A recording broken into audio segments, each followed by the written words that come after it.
ধরে নেওয়া যাক আমরা ফিল্মের জন্য একটা কাজ করছি, তো sound of a song generally can be defined by sound of the film. তুমি ইউহি চালাচাল রাহিটাই ভাবো, যে ওই ভিজুয়ালটার ওপর ওই গানটা আসে কোথা থেকে। ইয়ে যদি এসে তারা গানটা এখন হচ্ছে, ও কিন্তু আমেরিকাতে, ওইটাকে ওরা কন্ট্রাডিক্টরিলি পুট করেছে। আমি যদি 10 জনের থেকে কোনো মেটেরিয়াল নিয়েও, এক হচ্ছে আমি ওটা কীভাবে সেলাই করছি, আর দ্বিতীয় হচ্ছে ওটার মধ্যে আমি কি পুট করছি, আর ওই 5টাকে জয়েন কীভাবে করছি। কারণ আগেকার দিনের গানকে আমরা কখনো টাচ এই কারণে করতে পারি না, কারণ রেকর্ডিংটা একটা জায়গায় হতো, ওরা রিলেটিভলি ইন পিচ থাকতো সবসময়। ধরো মিয়াকি মালহার এই গাটার কী ভ্যালু তুমি করবে, এটা তো একটা আন্দোলন হচ্ছে। ধরো তুমি একটা সিন দেখিয়ে দিয়েছো আমাকে, পাহাড় রয়েছে, অমুক রয়েছে, তমুক, আমার শুনে এটা যদি মনে হয় যে লোকটা ঘরে বসে গাইছে, ইটস আ ফেলিয়ার।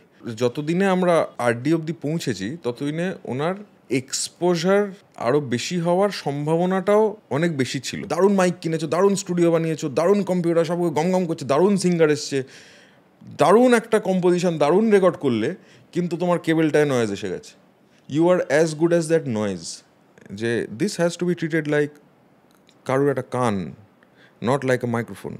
যতদিন তুমি এটাকে কান ভাববে না, ততদিন তুমি গাইতে পারবে না। Hello and welcome to Soul Connection Sunday. আজকে আবার রবিবার, সুতরাং আমি এসে গেছি আরেকটা সানডে এপিসোড নিয়ে। সানডে এপিসোডে অলরেডি আপনারা বেশ কিছু এপিসোড দেখেছেন, যেখানে আমরা বিভিন্ন বিষয় নিয়ে কথা বলি। আজকের বিষয়টা হলো মিউজিক। মিউজিক বলতে, মিউজিক তো একটা প্রচণ্ড ব্রড বিষয়, বাট আমরা আজকে বেসিক্যালি যেটা নিয়ে কথা বলেছি সেটা হলো একটা গানের সাউন্ড কী করে তৈরি হয়, পেছনের প্রসেসটা কী। আসলে একটা গান যখন আমরা শুনতে পাই, আমরা বিভিন্ন রকম ইনস্ট্রুমেন্ট শুনতে পাই, গলা শুনতে পাই, তার লিরিক হয় একটা, তার একটা সুর হয়, বাট তার বাইরেও একটা অনেক বড় প্রসেস আছে। আমার মনে হলো এই বিষয়টা আপনাদের ইন্টারেস্ট করতে পারে, আমাকে পার্সোনালি খুবই ইন্টারেস্ট করে। আমি এর ব্যাকগ্রাউন্ডের যে কোনো জিনিসের পেছনের প্রসেস বা ব্যাকগ্রাউন্ডের প্রসেসটা জানতে আমাদের ইন্টারেস্ট তো তৈরি হয়, এবং আমরা কিছু নতুন ইনসাইটস পাই। হয়তো এই এপিসোডটা শোনার পর আই ক্যান গ্যারেন্টি যে আপনি এরপর যখন গান শুনবেন কোনো, সেই গানটা শোনার দিকে আপনার আপনার অ্যাপ্রোচটা একটু হলেও বদলাবে। সো আজকের এপিসোডে আমার সঙ্গে আছে Nilanjan Ghosh. So sit back, relax and enjoy the podcast.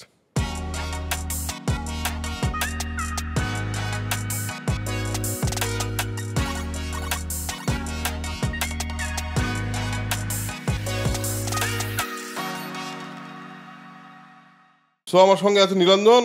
Nilanjan, welcome back. আমরা তো একটা এপিসোড দিয়েছি এর আগে, যেটা বেশ প্রথম দিকের এপিসোড, এবং সেটাতে বেশ লোকজনের খুব পছন্দ হয়েছে, প্রচুর লোকজন ভালো লেগেছে তার, এবং বেশ কিছু লোকজন মানে আমাদের ফেসবুকে তো রীতিমতো ভাইরালি চলে গেছিলো ক্লিপটা। তেমনি কেমন আছিস বল, হাউ ইজ লাইফ গোয়িং? ওই তারপর থেকে এখন ভালো। আর যেটা হচ্ছে যে লোকে দেখেইনি, সেটা হচ্ছে যে একটা যেটা পাইলট ছিল, মনে আছে?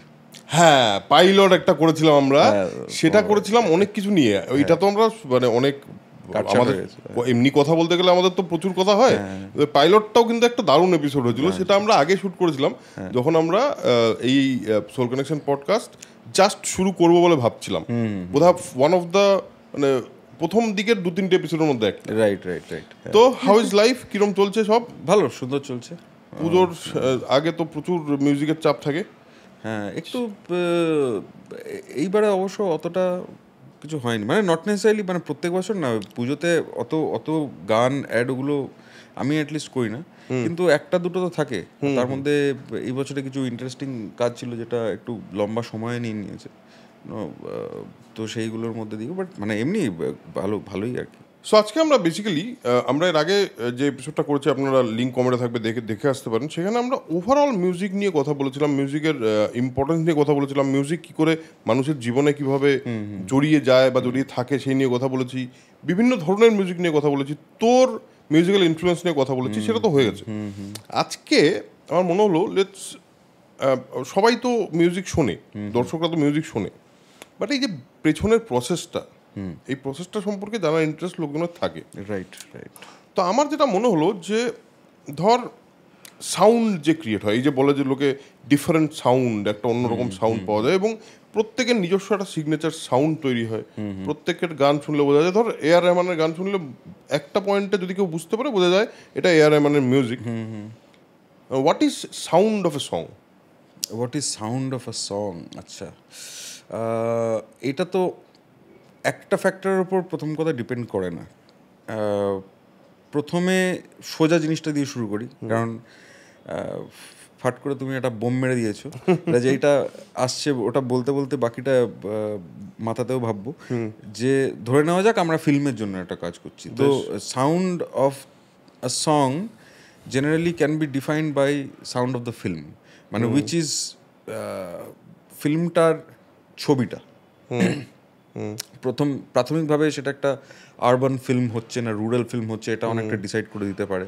ভিজুয়ালটা কীরকম, বেসিক্যালি হ্যাঁ, ভিজুয়ালটা কীরকম, স্কেপটা কত বড় আছে, একটা ঘরের মধ্যে হচ্ছে না একটা বাইরে খোলা জায়গায়, পাহাড় টাহাড় এই সমস্ত জায়গা হচ্ছে, সেটাও সাউন্ডটাকে ডিফাইন করতে পারে। আর তারপরে হচ্ছে যে যেই সিঙ্গার্সরা ইনভলভ থাকছেন গানটা গাইতে, তারা নিজস্ব একটা সাউন্ড, ওটা নিজেদের কোয়ালিটির জন্য একটা সাউন্ড তৈরি হয়। যে ধরে নেওয়া যাক সুখবিন্দর সিং ভার্সেস ধরে নেওয়া যাক উদিত নারায়ণ, মানে এরা দুজন যদি দুটো গান আলাদা আলাদা গান, তাহলে তাদের নিজেদের যে কোয়ালিটিটা রয়েছে সেই কোয়ালিটিটার জন্য সেই সাউন্ডটা চেঞ্জ হয়। অ্যান্ড অবভিয়াসলি যেই তুমি জনারটাকে সিলেক্ট করছো ওই গানটাকে ট্যাকেল করার জন্য, তার মধ্যে তুমি কতটা নিজেকে কি বলবো ইনক্লুসিভ রাখছো নাকি এক্সক্লুসিভ করে তুমি একটা ওয়ার্ল্ড মিউজিকের দিকে বিষয়টাকে নিয়ে যাওয়ার চেষ্টা করছো। যে এদিকে তোমার একটা অর্কেস্ট্রাও রয়েছে, আবার সাথে তোমার ধরে নাও একটা ম্যান্ডোলিন অথবা এনি স্ট্রিং দোতারা ধরো এই ধরনের একটা জিনিস রয়েছে, বা ফ্লুট রয়েছে কিনা, সেই ফ্লুটটা কোন স্টাইলে বাজানো হচ্ছে, ইন্ডিয়ান স্টাইলে বাজানো হচ্ছে না বিদেশি কোনো স্টাইলে বাজানো হচ্ছে, সেইগুলো অটোমেটিক্যালিও এক একটা ইনস্ট্রুমেন্ট নিজের সাউন্ডটাকে অ্যাড করতে করতে যায়। আর তার যে রেশিওটা, যে আমি ইন্ডিয়ান ইনস্ট্রুমেন্টস ভার্সেস ওয়েস্টার্ন ইনস্ট্রুমেন্টসের যে রেশিওটা বা কীভাবে আমি শুনবো, মানে হয়ে থাকতে পারে ওটা তো মিক্সিংয়ের তোমার পারসেপশনের উপর ডিপেন্ড করে যে আমি কোন লেয়ার্সগুলোকে বাড়িয়ে শোনাতে চাই, কোনগুলো কমিয়ে শোনাতে চাই। বাট তুমি যখন শুনছো তোমার সেটার ফলেও কিন্তু মনে হতে পারে যে ধরো গিটার পিয়ানো সবই আছে, কিন্তু একটু তলায় তলায় রয়েছে, মেনলি ডমিনেট করছে ধরো কোনো একটা ম্যান্ডোলিন টাইপের কোনো একটা ইনস্ট্রুমেন্ট হতে পারে, বা এই ধরনের সেতার হতে পারে। তো that becomes a very Indian kind of sound. And but তুমি যদি রেশিওটাকে একটুখানি অল্টার করে দাও, তখনই তুমি দেখবে যে কোয়ালিটিগুলো সেমই থাকছে, বাট ইট সাউন্ডস ডিফারেন্ট। তো মিক্সিংটা একটা কিন্তু খুব ইম্পর্টেন্ট জিনিস, যেটা আলটিমেটলি ওই সাউন্ডটাকে মডিফাই করতে পারে, যে আমি লোককে কী রেশিওতে জিনিসটা শোনাতে চাই। বেশ, এর বাইরে যেই মানে তোমার যে মানে মূল হিন্টটা যেদিকে করছিলে, প্রত্যেকটা কম্পোজারের নিজস্ব সাউন্ড বলতে ঠিক, যেটা দাঁড়ায়, কারণ কম্পোজার তিনি নিজে যেহেতু একজন মিউজিশিয়ান, তো সেরমভাবেই যেভাবে সুখবিন্দর সিং আর উদিত নারায়ণের আমি উদাহরণটা দিলাম, সেইভাবেই ধরে নেওয়া যাক যে A.R. রহমান আর প্রীতম, এদের দুজনের যদি আমি কথা বলি, তো দে বিইং টু ডিফারেন্ট মিউজিশিয়ানস, তো ওদের নিজেদের যে সেন্সিবিলিটিগুলো রয়েছে, যেইগুলো হয়তো তাদের ইনফ্লুয়েন্সেস শোনার বা হোয়াট এভার, বা তাদের যে ভাবনাটা এই গানটা এরকম হওয়া উচিত, সেই অনুযায়ী তারা যখন করছেন, তো অবভিয়াসলি তাদের that is the part of the artist, মানে and the part of the artistry, যে আমি এটাকে এরকম করতে চাই, অ্যান্ড দেয়ারফর আমরা প্রত্যেকজনের থেকে এক একটা ধরনের জিনিস শুনি, apart from the composition itself, মানে which is also a part of the artistry. তার মানে তোর কথাটা থেকে যদি আমি একটুখানি সাম আপ করতে যাই, তাহলে যেরকম ভিজুয়ালের কথা বলছিলি, rural visual, urban visual. Rural visual বলতে আমার অবভিয়াসলি আমার তোর যখনই কথা হয় বারবার আমরা স্বদেশ নিয়ে কথা বলি, এর আগের এপিসোডেও বলেছি, ইনফ্যাক্ট আমরা এটাও ভেবেছিলাম স্বদেশ নিয়ে আরেকটা আলাদা এপিসোড করব, কিন্তু ধর স্বদেশের যে ভিজুয়ালটা এবং স্বদেশের যে সাউন্ডটা, সেটা একটা অদ্ভুত, জানি না কি করে ওরকমভাবে একদম matched at the same time. যখন আমরা আরবান সিনেমা দেখি, ধর দিলওয়ালে দুলহানিয়া লে যায়েঙ্গে, একটা ওই সময়ের সিনেমা যেখানে বিদেশ, হ্যাঁ, এনআরআই মানে ইয়েটা দেখানো হচ্ছে, সেখানে একটা ডিফারেন্ট কাইন্ড অফ সাউন্ড তৈরি হচ্ছে, অথচ তার মধ্যে যথেষ্ট ইন্ডিয়ান সাউন্ড ইউজ হচ্ছে। হ্যাঁ, মানে ঢোল, তার একটা পয়েন্টে নদীম সামান যখন সাউন্ড ইউজ করছে, তখন তারা ঢোল ইউজ করছে কন্টিনিউয়াসলি, সব গানে ঢোল বাজছে, বাট সেটাও খুব সুন্দরভাবে মিলে যাচ্ছে। তার মানে আমি যেটা বুঝতে পারলাম যে দু তিনটে খুব ইম্পর্টেন্ট ফ্যাক্টর আছে। একটা হলো যদি ফিল্ম মিউজিকের কথা বলি আমরা, ফিল্মের ভিজুয়াল এবং ফিল্মের টোন, মানে টোন বলতে তার ইমোশনাল টোন, মানে একটা লোক মানে ড্রামার টোন আর কি, কতটা ড্রামাটিক সিনেমাটা, এবং ড্রামাটা ঠিক কোন নোটে বাঁধা, তার উপর একটা জিনিস ডিপেন্ড করে। সেকেন্ড হলো ভিজুয়াল, মানে কোন জায়গা থেকে কোন জায়গার ভিজুয়াল আমরা দেখতে পাচ্ছি, এবং থার্ড হলো মিউজিক ডিরেক্টর বা কম্পোজারের আর্টিস্টের জায়গা থেকে তার approach towards the music. Right right, হ্যাঁ, তাই তো বেসিক্যালি এটাই ইয়ে করা। স্বদেশের জিনিসটাকে একটু ইলাবোরেট করি, কারণ আমি সেম কম্বিনেশন যেটা হচ্ছে আশুতোষ গোয়ারিকার আর A.R. রহমানের, এদের যদি আমি দুটো ফিল্ম তুলে নিই, একটা হচ্ছে লাগান, একটা স্বদেশ, ঠিক আছে? তো লাগানটা অনেক রিয়েলিস্টিক মিউজিক এদিক থেকে বলা যায়, তুমি যদি লাগানের এন্টায়ার অ্যালবামটা শোনো, কারণ ফিল্মেও দুটো দুটো কি বলবো, দু ধরনের বিষয় ছিল। এক হচ্ছে সেই গ্রামবাসীরা ছিল, আর এক হচ্ছে যারা ফরেনার্স মানে ব্রিটিশার্স যারা ছিল, এই দুটো পয়েন্ট ছিল। তো তুমি যদি লাগানের যে কোনো গান তুলে দেখো, তুমি ওয়েস্টার্ন ইনস্ট্রুমেন্টসের যে অ্যাপ্লিকেশনটা ওখানে পায়। প্রথম কথা হচ্ছে যে নাথিং, মানে ধরো বিদেশি কোনো ড্রামস, ঠিক আছে, মানে ওই ড্রাম সেট যেটা আমরা বলি, যেটা বিটটা বসে, ওই ধরনের কোনো জিনিস ওটার মধ্যে নেই। Guitar, all those instruments are missing. যেইটা ইউজ হয়েছে সেটা কিন্তু কিছু অপারেটিক জিনিস ইউজ হয়েছে, অর্কেস্ট্রেশনস ইউজ হয়েছে, বাকি সব আর ইন্ডিয়ান ইনস্ট্রুমেন্টস। ফ্লুট বাজছে, এটা বাজছে, দামামা, অমুক তমুক, তুমি ঘানানা ঘানানা বলো বা ওড়ি ছড়ি, যেখানে ওই একটা সিগনেচার, যেটা একটা কাউবেল টাইপের একটা সাউন্ড রেখেছে। এইভাবে ওই সিনেমাটাকে ওরা কিন্তু দেখেছে। ওড়ি ছড়ির মধ্যে আবার একটা পার্ট আছে যেটা আবার হ্যাঁ, যেখানে ব্রেকআউট করে ওই জায়গাটা চলে যাচ্ছে। আমি ওটা ওই গানটা অ্যাকচুয়ালি খুব ভালো একটা এক্সাম্পল যে কিভাবে ওরা পুরো সিনেমার সাউন্ডস্কেপটাকে দেখেছে। ওটার মধ্যে যেহেতু আলাদা আলাদা করে, যেমন তুমি বলছো, এটা পয়েন্ট আউটও করে নেওয়া যায়। আবার অ্যাট দ্য সেম টাইম যখন স্বদেশে আমরা আসছি, স্বদেশটা খুব কন্ট্রাডিক্টারি, মানে এটা বোঝা যায় যে ওরা দুজনে, অথবা রেহমানের নিজস্ব আইডিয়া হতে পারে, but definitely director has to be on the same page, যে ওরা এই পুরো জিনিসটাকে রিভার্স করেছে। যে একটা পুরো রুরাল একটা জায়গা যখন একটা গ্রামের মধ্যে চলে এসছে, দেখা যাচ্ছে শাহরুখ খান ওই ভ্যানটাকে নিয়ে, আর সেখানে মানে অদ্ভুত অদ্ভুত মানে আরপিজিয়েটেড মিউজিক, প্রচণ্ড মডার্ন টাইপের মিউজিক্যাল ট্রিটমেন্ট হচ্ছে, বিটসগুলো বলো, হ্যাঁ, বা তুমি যেই ধরনের গ্রুভস ইউজ হচ্ছে, base, that has got nothing to do with, তুমি ইউহি চালাচাল রাহিটাই ভাবো, ঠিক, যে ওই ভিজুয়ালটার ওপর ওই গানটা আসে কোথা থেকে, ঠিক আছে? একটা রেডিও থেকে ফার্স্ট স্টেপ বাজছে, তারপর তুমি জানো কি কি হচ্ছে। আর মজার ব্যাপার হচ্ছে, যেখানে তুমি ভাবো যে ওই সানাইটা যেখানে বাজছে, সেই ভিজুয়ালটাতে অ্যাকচুয়ালি দেখা যাচ্ছে শাহরুখ খান নাসাতে, যখন ইয়ে যদি এসে তারা গানটা এখন হচ্ছে, ও কিন্তু আমেরিকাতে।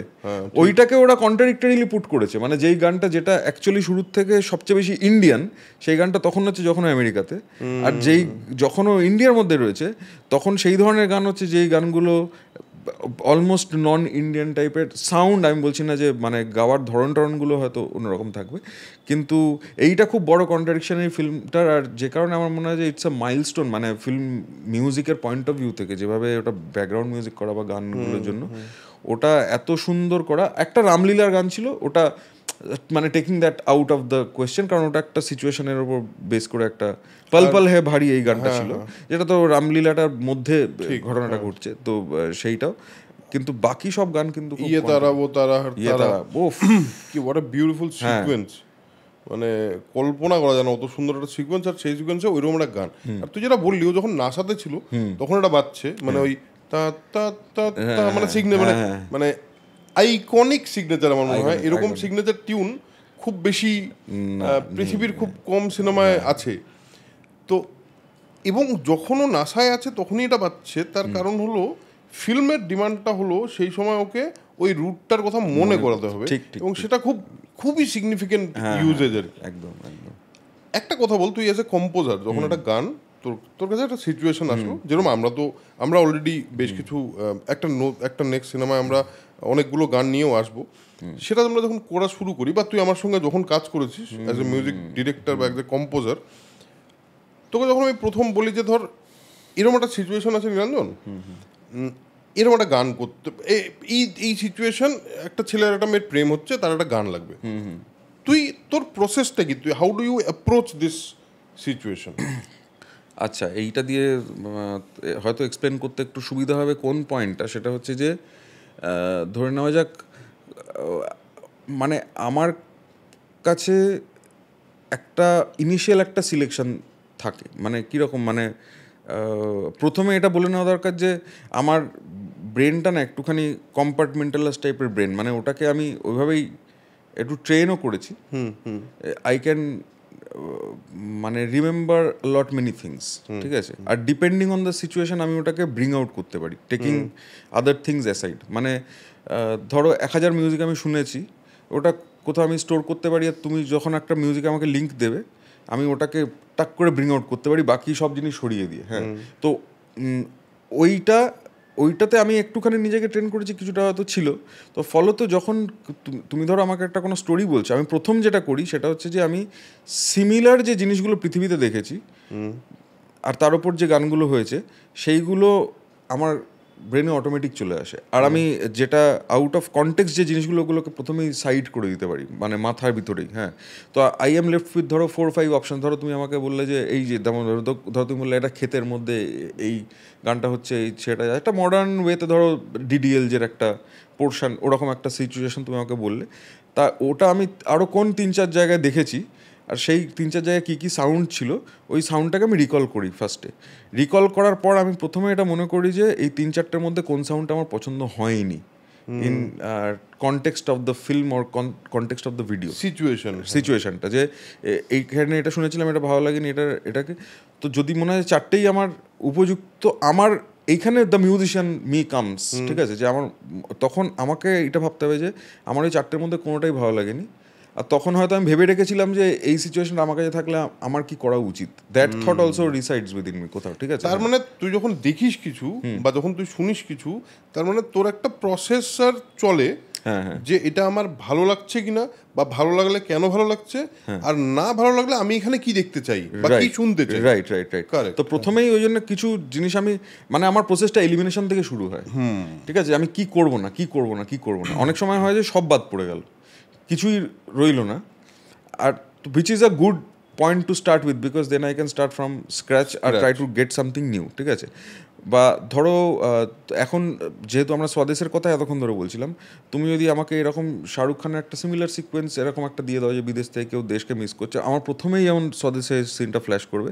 And I absolutely love this idea যেটা ওরা করেছে, মানে অ্যাজ অ্যান আইডিয়া এটা একটা ব্রিলিয়ান্ট আইডিয়া, ঠিক আছে। তো আমি ওরকম কিছু একটা করার কথা ভাববো, কিন্তু তার জায়গায় যদি অন্য কিছু একটা থেকে থাকতো ওখানে, আমি জানি না কি একটা অল্টারনেটিভ কোনো একটা জিনিস যদি থাকতো, তো সেটাকে এক্সপ্লোরও করতে পারি বা ওটাকে ডিসকার্ডও আমরা করতে পারতাম। তো আমি বেসিক্যালি এরকম একটা এলিমিনেশন দিয়ে শুরু করি। আর অনেক কম্পোজারদের আমি জানি না, তোমাকে এটা ব্যাকে আমি তোমাকে একবার মনে হয় এইটা নিয়ে আলোচনা হয়েছিল, অ্যান্ড একটা পয়েন্টে না আমি খুব রিগোরাসলি, খুব মেথডিক্যালি সব কম্পোজারদের স্টাডি করেছি। সব মানে সব 8টা-10টা গান হোক, ঠিক আছে, আমাদের এখানকার ভারতবর্ষের বড় থেকে বড় কম্পোজার এবং যাদের ধরো আমি 5টা-6টা গানও শুনেছি, আমার একটা খাতা ভর্তি আছে তাদের গানগুলোকে অ্যানালাইজ করা, যে কে কীভাবে গানগুলোকে কম্পোজ করেছে, কে অ্যাপ্রোচ কীভাবে করে, ঠিক আছে। আর সেখান থেকে আমি অলরেডি কিছু প্রসেস এলিমিনেট করে রেখেছি, যে এইখানে আমি, ফর এক্সাম্পল ধরো তুমি আমাকে কখনো বললে সলিল চৌধুরীর মতো গান বানাও, I will straight away say I will not. হ্যাঁ, কারণ I know that I can't think like that person, আমি চেষ্টাও করবো না জিনিসটা করার, ঠিক আছে। তো ওনাকে মানে শ্রদ্ধার সাথে আমি এলিমিনেশনের জায়গায় রেখেছি, মানে ওরকম কিছু করতে যাওয়া। কিন্তু কিছু কিছু লোক আছে যাদের সাথে আমার অ্যাফিলিয়েশন রয়েছে, যে আচ্ছা এই জিনিসটা আমি ট্রাই করতে পারি, এর থেকে এটা নিতে পারি, এইভাবে আমি যেতে পারি। তো সেইটাও একটা পার্টের মধ্যে খেলবে, যখন আমি বাকি আমার সব সিচুয়েশানগুলোকে এলিমিনেট করে একটা জায়গায় এসে লক করবো যে এই সিচুয়েশানটাকে আমি এইভাবে দেখতে চাই। তারপরে 3-4জন কম্পোজার সেটা থাকলে তারা কি করতে পারতেন, কি এরকম একটা আইডিয়া করে এইবার আমি নিজের ইনপুটটা দিয়ে ওই সবকটাকে, মানে অনেক লোকে বলবে যে আনকনশাসলি যেটা হয়, যে আমাদের ইনফ্লুয়েন্সেসগুলো আনকনশাসলি আমাদের মধ্যে দিয়ে চলে আসে, সে তো আসেই, কিন্তু আমি কিছু ইনফ্লুয়েন্সেস খুব কনশাসলিও রাখি, যে হ্যাঁ কারুর কোনো একটা সিগনেচার, হ্যাঁ ধরে নাও, মানে ফর এক্সাম্পল সেটা বাখও হতে পারে, যে বাখের আমি এই কম্পোজিশনটা, পিয়ানো কম্পোজিশনটা শুনেছিলাম, I liked that, so I will put that very intentionally একটা গানের মাঝখানে ধরো 2টো বারের মধ্যে বা 4টে বারের মধ্যে। হ্যাঁ, তো সেইটা আনকনশাসলি আসার মতো অত বড় মিউজিশিয়ান আমি এখনো হইনি যে হঠাৎ হাতের মধ্যে দিয়ে বাক চলে আসবে, আমাকে ওটা ভেবেই করতে হয়। বাট এই ধরনের কিছু প্ল্যানিংও আমি করি। তো মাই সংস বিয়ন্ড দ্য কম্পোজিশন, মানে কম্পোজ করা হয়ে যাওয়ার পরে যে অ্যারেঞ্জমেন্টের যে পোর্শনটা আসে, ওইখানে আমি অ্যাকচুয়ালি একটা পুরো পৃথিবী সফর করি, যে মানে কোন জায়গার কোন জিনিসটা আমার ভালো লেগেছিলো ওটা অ্যাপ্রোপ্রিয়েটলি আমি পুট করতে পারি কিনা, and I want to put some musical details, মানে সেগুলোর থ্রু দিয়ে। বাকি তো দেখো একটা গানের বডিটা যেভাবে অ্যারেঞ্জ করা হয়, দ্যাট ইজ মোরাললেস দ্য সেম। মানে গান যেহেতু আমাদের ফোরফ্রন্টে থাকে, সবসময়তে সম্ভব না যে পিছনে আমি সবসময় বিশাল এক্সপেরিমেন্টাল একটা কিছু করছি, কিন্তু তার মধ্যে দিয়েও এটা করা যায়, এবং সেই কংগ্লোমারেশনটাই কিন্তু একটা নতুন সাউন্ড তৈরি করতে পারে, এক ধরনের সেটা এক্সপেরিমেন্টেশনও হয়। অ্যাট দ্য সেম টাইম তোমার ওই সিচুয়েশানটাতে যেই সিচুয়েশনের কথা তুমি বলছো যে তুমি আমাকে ধরো দিলে, তো সেইখানে আমি এই পুরো বুদ্ধিটা খাটিয়ে আমি কিন্তু একটা যদি খুব অ্যাভারেজ আইডিয়াও আমার মাথায় এসে থাকে, আমি কিন্তু পরবর্তী নেক্সট 5-6টা স্টেপে ওই অ্যাভারেজ আইডিয়াটাকেই একটা মোর দ্যান অ্যাভারেজ আইডিয়া করে তুলতে পারি by putting in all this maybe incredible type of ideas. মানে হয়তো আমি ইনক্রেডিবলি পুট করছি না, কিন্তু যেই আইডিয়াগুলো যেখান থেকে রেফারেন্সেস নিচ্ছি, all those could be very incredible references, আর সেগুলো গানটার মুভমেন্টটাকে কিন্তু হেল্প করে and helps it in getting a very new sound from. ঠিক, এটা আমি আমার এক্সাম্পলের জায়গা থেকে বলি। আমি যখন লাস্ট আমরা যখন সিনের গান করলাম, তখন আমরা বললাম একটা পুরনো ধরনের গান করবো, যেটা খুবই অ্যাপ্রিসিয়েট করেছে লোকজন, এবং বিশেষ করে সিরিজের ওই টাইটেল মন্তাজে আসাতে সেটা খুবই একটা অন্যরকম এফেক্ট দিয়েছে। তখন আমার মনে আছে যে গানটা যখন প্রথম তুই সুরটা পাঠাস আমাকে, তখন আমি সুরটা শুনে বলছি সুরটা ভালো, বাট তারও একটা জার্নি আছে, তার নিচে অনেক কিছু বেজেছে, আস্তে আস্তে আস্তে আস্তে ডেভেলপ হচ্ছে। এটা আমার মনে হয় ফিল্মের ড্রাফটের মতো, স্ক্রিপ্টেড ড্রাফটের মতো, যেটা গল্প সিড আইডিয়া প্রথমে মাথায় আসে, তারপর সেখান থেকে আস্তে আস্তে আস্তে আস্তে ক্যারেক্টার ডেভেলপ হয়, তার নিজের একটা ইয়ে পায়, ব্যাপারটা অনেকটা একই রকম বোধ হয় প্রসেসটা। এবং তোর প্রসেসটা থেকে আমি যেটা সাম আপ করতে পারলাম সেটা ইজ লাইক, মানে আমি যদি খুব সিম্পলি পুট করতে চাই লেম্যান টার্মে, ব্যাপারটা হলো একটা জিনিস আমার কাছে এলো, আমি এই পার্টিকুলার সিচুয়েশনে কী কী দেখেছি, কোথায় কোথায় দেখেছি, কী কী শুনেছি, কী সমস্তটাকে নিয়ে এলিমিনেট করলাম, করার পরে আমি ভাবলাম যে এই জিনিসগুলোর মধ্যে থেকে কিছু কিছু জিনিস আমি পুট করতে থাকবো with my own musical understanding. এটা হলো বেসিক। এবং সেখানে তুই যেরকম বললি সলিল চৌধুরীর মতো মিউজিক তুই করতে পারবি না, তার কারণ ওটা তোর থট প্রসেস না, তুই ওইভাবে ভাবিস না বলে, মানে মিউজিক্যালি, কম্পোজিশনের যে মিউজিক্যালিটি সেই জায়গা থেকে। এই যে ইনফ্লুয়েন্সগুলো সবার থাকে সমস্ত, আমি যখন একটা স্ক্রিপ্ট লিখতে যাই, আমি আমার জীবনে যত সিনেমা দেখেছি, আমি জীবনের যত সিচুয়েশনস দেখেছি, যত ডায়লগ শুনেছি, সেগুলোর ইনফ্লুয়েন্স তো থাকেই। এই ইনফ্লুয়েন্সটা কোথাও গিয়ে একটা মিল হয়ে যাওয়ার সম্ভাবনা থাকে না? মানে কোনো কিছু থেকে ধর এরকম একটা মিউজিক হয়ে গেল যেটা নাকি আমরা আগে শুনেছি, এটা একজন মিউজিক কম্পোজারের তো এটাও খুব একটা ইম্পর্টেন্ট দায়িত্ব যে I need to bring a new composition যেটা আগে হয়নি। এটা কোথাও হয় না, এই সমস্যাটা হয় না? এই সমস্যাটাকে অ্যাভয়েড করার নামটাই হচ্ছে ট্রেনিং। মানে ক্রাফটটা কিন্তু ওখানেই। ধরো কি বলবো, যে তুমি আমাকে এই তোমার ফোনটাই, কাপটাই, অ্যাস্ট্রেটা, ওই এটা দিয়ে দিলে, এবারে এই চারটের অর্গানাইজেশনটা তুমি করেছো, যে ফোনটা এরম দাঁড়িয়ে, কাপটার গায়ে হেলান দেওয়া, অ্যাস্ট্রেটা এখানে আর এটা এখানে, এই চারটে মেটেরিয়ালকে তুমি দিলে, আমি যেভাবে এটাকে অ্যালাইন করে রাখবো, ঠিক আছে, গিভেন আ চান্স, সেটা কিন্তু এইটার থেকে আলাদা হবে। ঠিক আছে, হয়তো আমি খুব কনসিয়াসলি ওটা করে রাখি। জেনারেলি আমি দেখেছি, আমি 5টা জিনিস থাকলে ওগুলোকে আমি কীভাবে অ্যালাইন করে রাখি, তোমার হাতে কেউ হয়তো ছুঁড়ে ছুঁড়ে রাখে। ঠিক আছে, তো বিষয় হচ্ছে এটাই যে আমি যদি 10 জনের থেকে কোনো মেটেরিয়াল নিয়েও, এক হচ্ছে আমি ওটা কীভাবে সেলাই করছি, আর দ্বিতীয় হচ্ছে ওটার মধ্যে আমি কি পুট করছি, আর ওই 5টাকে জয়েন কীভাবে করছি। যদি সিম্পলি আমি ধরি আমি নিজের কোনো আইডিয়া ওখানে দিচ্ছিই না, আমি 5টাকেই খালি হেরফের করছি, তাহলে আমি কিভাবে এই ব্রিজিংটাকে করছি, কিভাবে ওটাকে নিয়ে একটা নতুন জিনিস তৈরি করছি, এটা আমার ট্রেনিং। এটা হেল্প করছে যে আমি নিজে মিউজিকটাকে নিয়ে কী সাধনা করছি। অনেকের কি হয়, এই পোর্শনটা ল্যাকিং কোথাও থেকে যায়, সেটা ইম্প্রোভাইজড ফর্মে হোক বা নন ইম্প্রোভাইজড ফর্মে হোক, ফলত ওটা না ডিটো শোনায়। মানে যেভাবে তুলেছি, তো কারণ মেটেরিয়ালটাকে নিয়ে চেঞ্জ করতে পারে না। এটা অনেক সময়তে হয়। যেই জন্য কিছু লোক এমন আছে যাদের 5টা গান তুলে তোমার মনে হবে একটা গানই হচ্ছে, খালি লিরিক্সটা চেঞ্জ হচ্ছে, সুরটা চেঞ্জ, কারণ ও মেটেরিয়ালটাকে অল্টার করতে পারে না। যে সেম সেট অফ 8খানা কর্ড রয়েছে, ওটাকেও একই সিকোয়েন্সে চালিয়ে যাচ্ছে, বা ওটার রিদমিক ভ্যালিউটা একই রয়ে যাচ্ছে, একই টাইম পর পর ওই কর্ডগুলো চেঞ্জ হচ্ছে, and it creates a fundamentally similar structure, যার ফলে তুমি ওর উপর দিয়ে যাই লেখা লিখবে, যাই গাইবে না কেন, অ্যাপারেন্টলি তোমার মনে হবে একই জিনিস হচ্ছে।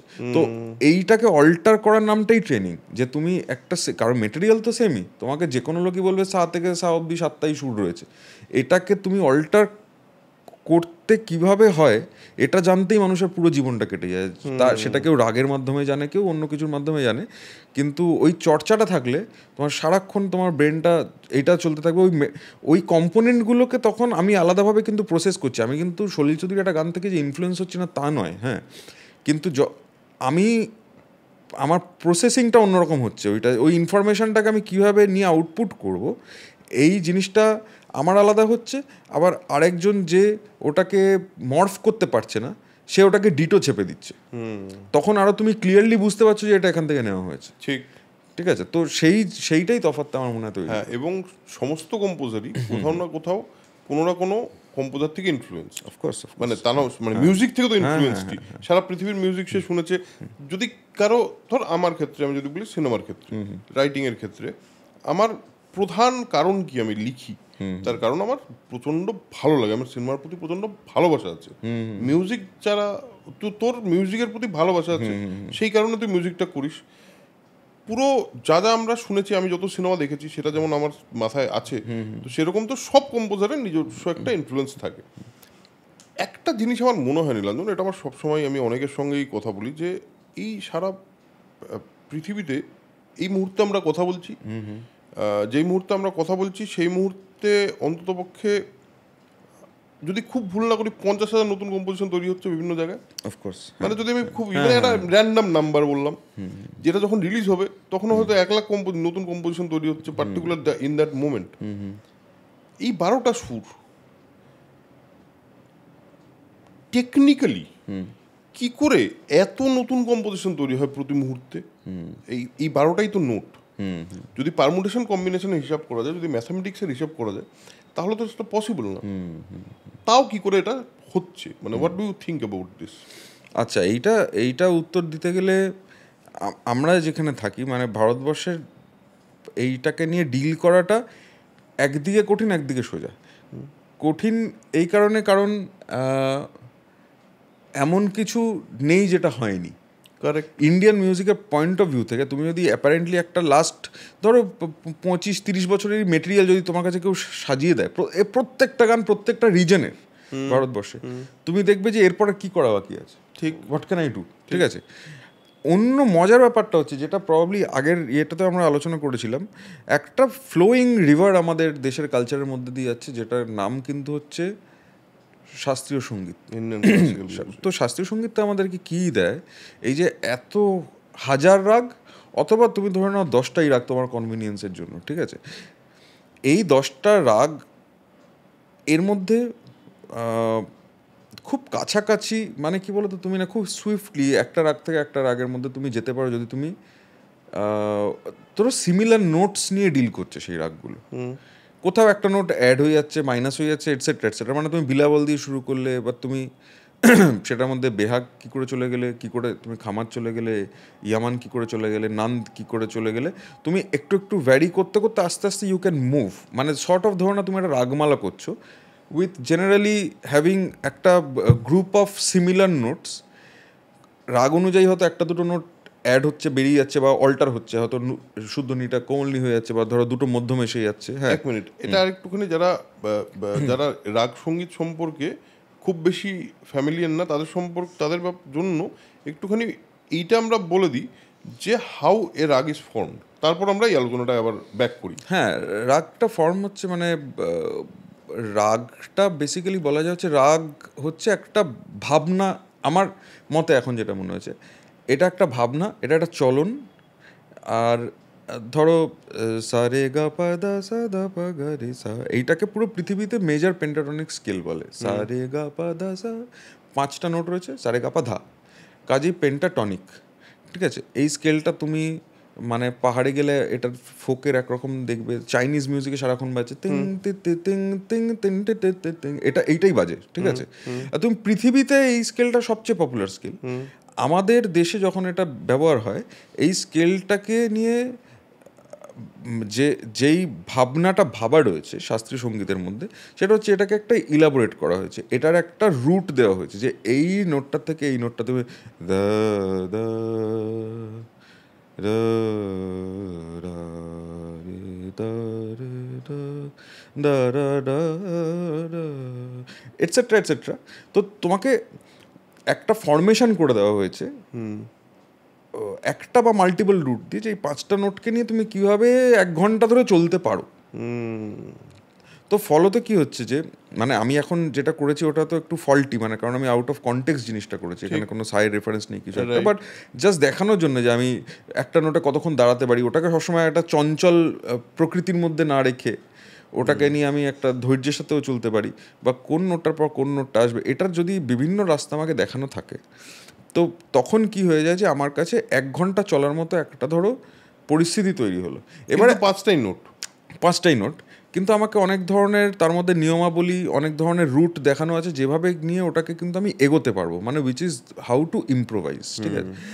আচ্ছা, এরপরে আমি যেহেতু কোনো মেলোডিস্ট নই, মানে আমি নয় গান গাইছি না বা বাঁশি সেতার এইগুলো কিছু বাজাচ্ছি না, আমি অ্যাজ আ রিদম প্লেয়ারের পয়েন্ট অফ ভিউ থেকে যখন দেখছি, আমি একটা ভূপালি রেন্ডিশন যদি 0.5 ঘন্টা থেকে থাকে, আমি 5 মিনিট 10 মিনিট শুনলে একটা আবহ তৈরি হয়ে যাচ্ছে। আমার মতে রাগটা হচ্ছে সেই আবহটা, তোমাকে একটা দেখবে গ্রাস্প করে নেয়, তখন তোমার চারপাশে ওই এনভায়রনমেন্টটা তৈরি হয়ে যায় জিনিসটা, and it is dealing with 5 notes only. এইবারে ধরে নাও আমি যদি ইয়ামান করি, যেখানে এটার মধ্যে তখন সা রে গা পা ধা ছিল, এবারে মধ্যমার নিষাদ মানে মা নিয়ে অ্যাড হলো, এখানে একটা রেজড মানে কড়িমা যেটাকে বলে আর কি, হ্যাঁ, সেইটা চলে আসে, নিয়ে চলে আসে তো নি রে গা, এই তুমি এই একটা যেমন 2টো নোট অ্যাড হলো, এর মধ্যে আবার তুমি কড়িমাটাকে চেঞ্জ করে দিয়ে শুদ্ধমা করো, তুমি বিলাবল নিয়ে চলতে পারবে। তারপরে তুমি নিয়ের গায়ে একটা যদি কোমল নি তুমি সেখানে আসো, তুমি খামাজে চলে যেতে পারো, তুমি এইভাবে হামিরে যেতে পারো, তুমি তারপরে বেহাগে যেতে পারো, ঠিক আছে? তো এইভাবে রাগগুলোকে তুমি মেন্টালি লিঙ্ক করতে পারো। তাহলে একটা জিনিস মানে ইন্ডিয়ান ক্লাসিক্যালের একটা জিনিস বুঝতে পারলাম তোর এই ইয়েটার থেকে, যে আমার কাছে একটা সেট অফ নোটস আছে, এই সেট অফ নোটসটাকে এক একটা রিজিয়ন অফ ওয়ার্ল্ডের বিভিন্ন জায়গায়, যেমন তুই চাইনিজের কথা বললি, খুব টাক টারা টাক টা টারা টারা টাক টা, এরকম চাইনিজ মিউজিক বললেই এটাই সব জায়গায় মাথায় আসে। তো এবার প্রত্যেকটা খুব স্ট্যাকাটো নোটস, মানে একটা একটা নোট করে পড়ছে, কিন্তু ইন্ডিয়ান ক্লাসিক্যাল মিউজিকে এই সেট অফ নোটের মধ্যেই যদি একটু নোটটা এদিক ওদিক করে করে করে করে বিভিন্ন রাগ তৈরি হচ্ছে, এবং এই প্যাটার্নটা দিয়ে দেওয়া হয়েছে যে তোমার কাছে এই এই হলো তোমার ম্যান্ডেট, এই হলো তোমার একটা গন্ডি, এর মধ্যে তুমি যেরকমভাবে খুশি, বা সেটা যেরকমভাবে খুশির মধ্যেও কিছু ম্যান্ডেট মানে কিছু নিয়ম আছে, মানে যেরকম বাদিস্বর সমবাদিস্বরের তো আছেই, ল্যান্ডিং, সবচেয়ে বড় কথা হলো যে তুমি ঘুরে ফিরে কোথায় এসে ল্যান্ড করবে, সেটাও খুব ইম্পর্টেন্ট। আমি যদি ভুল বলি সেটা আমাকে বলে দিস, যতটুকু আমার আন্ডারস্ট্যান্ডিং থেকে বলছি।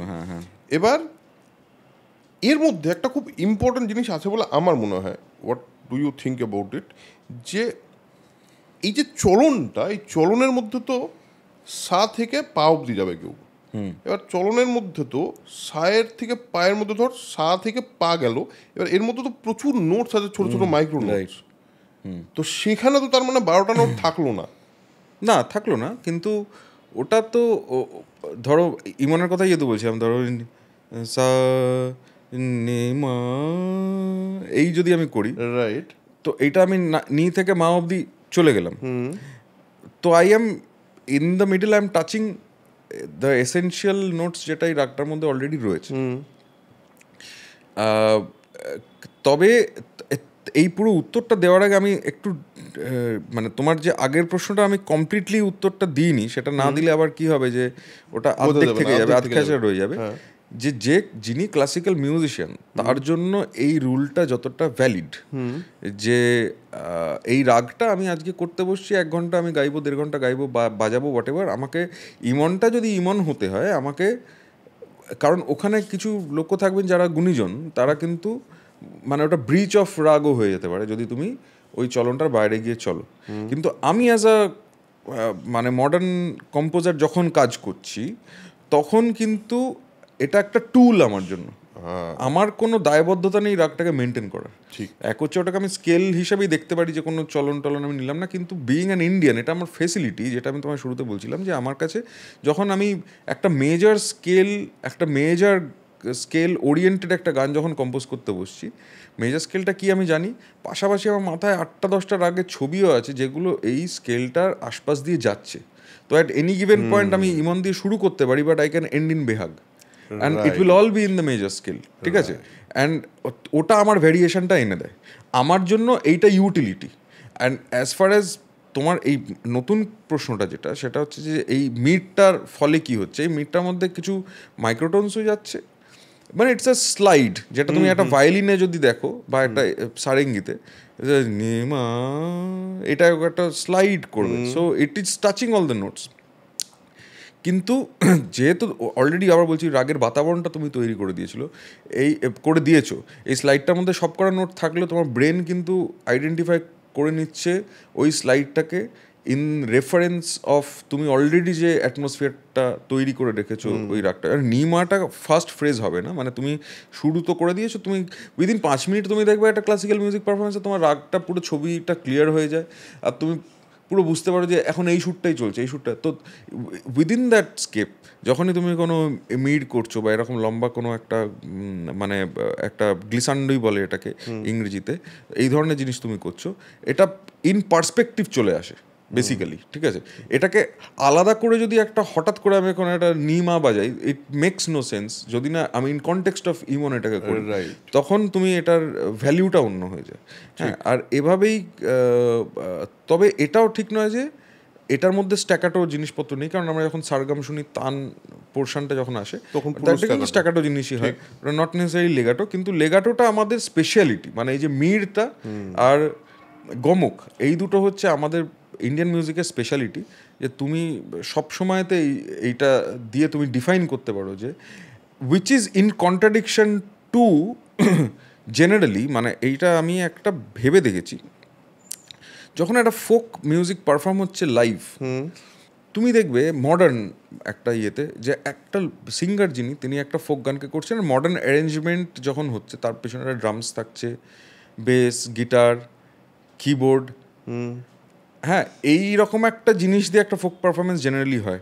ইট is in contradiction to Indian music, why and why that music later on আমাদের সবসময় মনে হয় যে এই মিউজিকটা আমার সাথে রেজোনেট করছে না, কারণ এই ইনস্ট্রুমেন্ট যেগুলো পিছনে বাজছে না সবকটা staccato in nature, guitar, keyboard, bass, drums তো বটেই, ঠিক আছে, স্ট্যাকাটো ইন নেচার, কিন্তু তুমি গানটা গাইছো একটা লেগাটো, যেই কারণে আমাদের মিউজিকে সবসময় তো তুমি ফলোয়িং একটা ইনস্ট্রুমেন্ট পেতে নয় তুমি এস্ট্রাজের আইডিয়া পাও, না তুমি বাঁশির আইডিয়া পাও। যদি তুমি ফোক দেখো ওখানে হারমোনিয়ামও বাজে বটে, দোতারাও বাজে, দোতারা যেমন ফ্রেটলেস একটা স্ট্রিংড ইনস্ট্রুমেন্ট, আবার ফ্লুটও থাকে, তো এইগুলো না তোমার ইন্টোনেশনটাকে পারফেক্ট, মানে যখন একটা সিঙ্গার করে তো ফ্লুটটা যেতে পারে, কিন্তু একটা গিটার করলে ওটা শুনতে যেতে পারে না তা নয়, কিন্তু ওটা শুনতে অন্যরকম লাগে।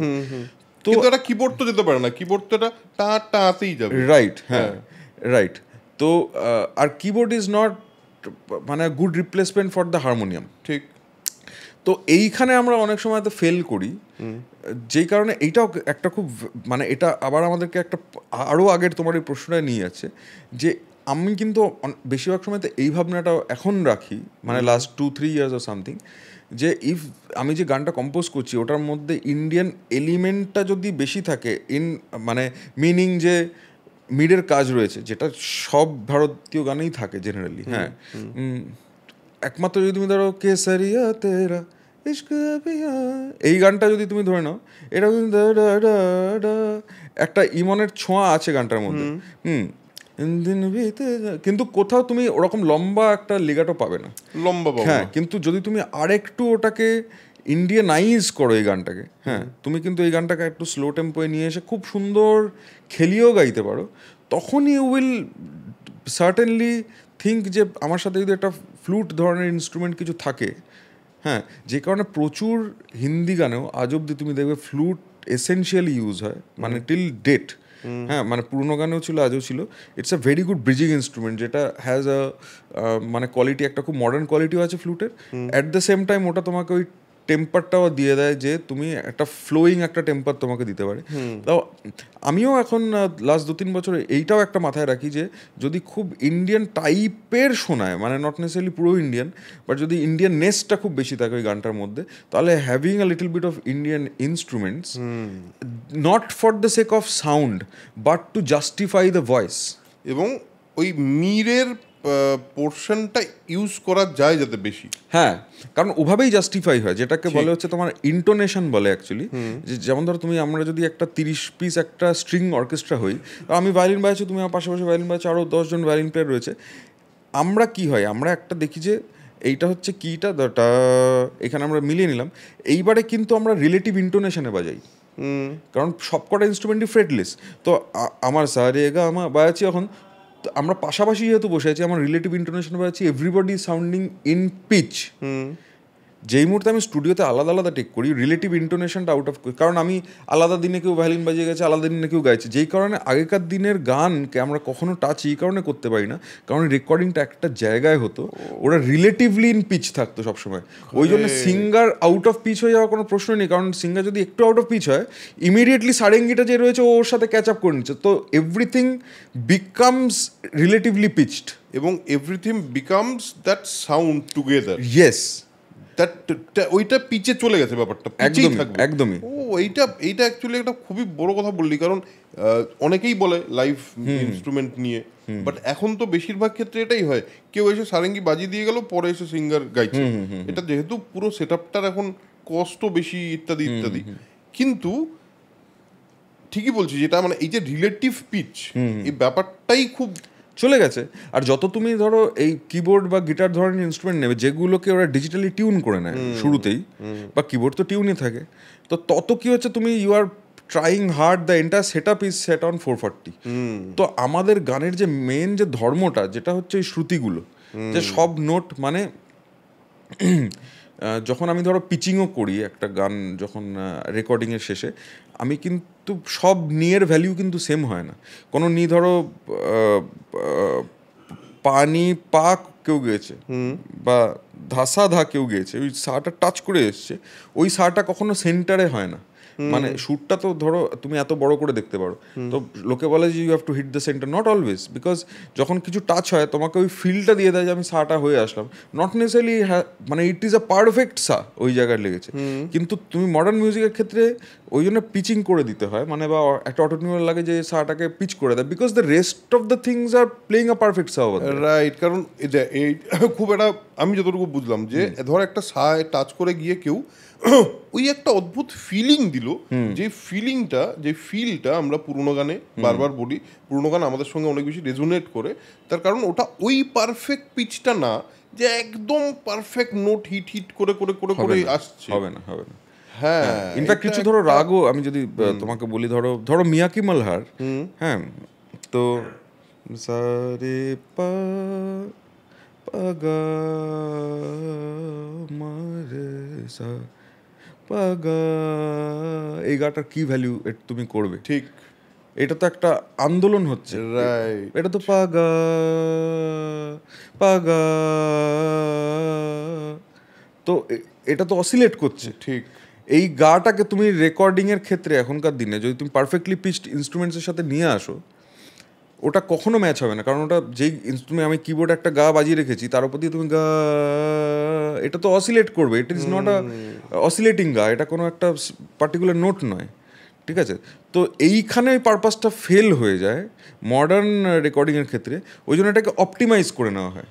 আর এইগুলোই হচ্ছে কিন্তু, যখন আমি রাগের পয়েন্ট অফ ভিউ থেকে বলবো, এইগুলো কিন্তু জান, মানে আমি হঠাৎ করে একটা মিয়াকি মাল্লার এমন একটা কম্পোজিশন করলাম যেটা গাটা টাচ করে চলে যাচ্ছে, দ্যাট মিনস নাথিং, আমি যে স্কেলটাকে নিয়ে ব্যবহার করি, যেটা ইন মডার্ন মিউজিকের পার্সপেক্টিভ ওটা ঠিক আছে, মানে যেরকম আমি তোমায় বলছিলাম, আমি যদি টুল হিসেবে ভাবি ফাইন, কিন্তু রাগ হিসেবে ভাবলে ইটস আ ম্যাসিভ ফেলিয়ার, মানে ওটা হতেই পারে না।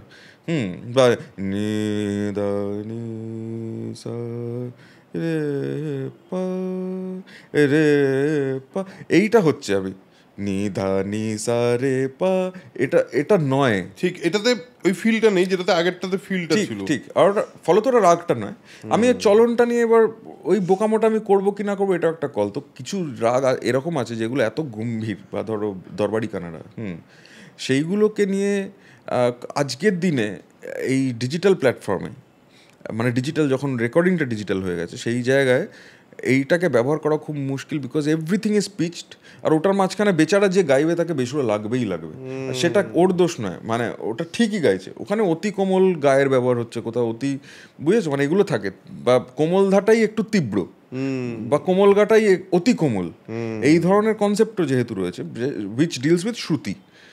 তো এবারে কোথায় অতি কোমল গা? এখানে তো তোমাকে তো মিটারে তো তোমাকে দেখাবে কোমল গা এটাই পিচ, টাক টাক একটা ডিফাইন্ড নোট নাম্বার রয়েছে এত অমুক হার্টস, ওইটাই হচ্ছে কোমল গা, এর বাইরে কোনো কোমল গা নেই। তো রেকর্ডিংয়ের মডার্ন রেকর্ডিংয়ের ফল্টটা এখানে। হ্যাঁ, এইটা হলো, এটা একটা খুবই ইন্টারেস্টিং জিনিস পাওয়া গেলো। এবং মানে একটা বোধহয় আমার মনে হয় আপনারাও একটা পার্সপেক্টিভ পেলেন, যারা মিউজিক নিয়ে আছে বা মিউজিক বোঝেন তারা তো একভাবে ব্যাপারটা বুঝবেন, বাট আমার মনে হয় লেম্যান টার্মসেও ব্যাপারটা বোঝানো গেল যে কি, আই থিঙ্ক সো, আমারও মনে হলো বোঝানো গেল। এবং আরেকটা খুব ইম্পর্টেন্ট জিনিস, ইন্ডিয়ান মিউজিকে তো সবসময় ইন্ডিয়ান ক্লাসিক্যালের একটা প্রভাব থেকেই গেছে, যেহেতু আমরা আমাদের বেসিকটাই ওটা থেকেই গেছে, সারা জীবনই যে কোনো সময়ই হয়েছে।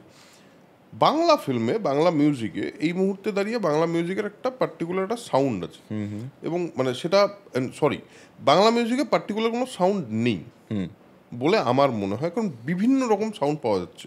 তার পেছনে কারণ হতে পারে গ্লোবালাইজেশন, কারণ এত ধরনের সাউন্ডস আছে, এত ধরনের জিনিসপত্র ইউজ হয়, সেখানে একটা জিনিস বারবার শোনা যায়, আমি জানি না আপনারা শুনেছেন কিনা, বাট অনেকেই শুনতে পায় ভিএসটি ইনস্ট্রুমেন্ট, বা যেটাকে ধর বেহালা বাজাবে কেউ, এসে বাজাবে, খরচা কম হবে, একটা বেহালা বাদককে ডাকতে হবে, তাকে টাকা দিতে হবে, তার জায়গায় একটা ভিএসটিতে বাজিয়ে দেওয়া হবে।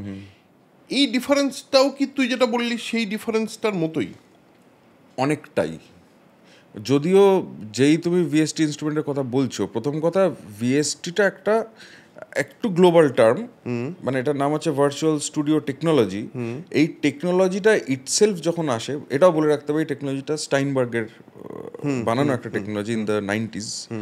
এই টেকনোলজিটা প্রয়োজন ছিল to assist you in digital recording, কারণ রেকর্ডিংটা এখন আমার নন ডিজিটাল থেকে যখন কম্পিউটারে শিফট হলো, তো যেই টেকনোলজিটাকে ইন্ট্রোডিউস করতে হলো যাতে তুমি এই ডিজিটাল মিডিয়ামটাকে ইউজ করে এখন রেকর্ডিংটা করতে পারো, তার নাম হচ্ছে ভার্চুয়াল স্টুডিও টেকনোলজি।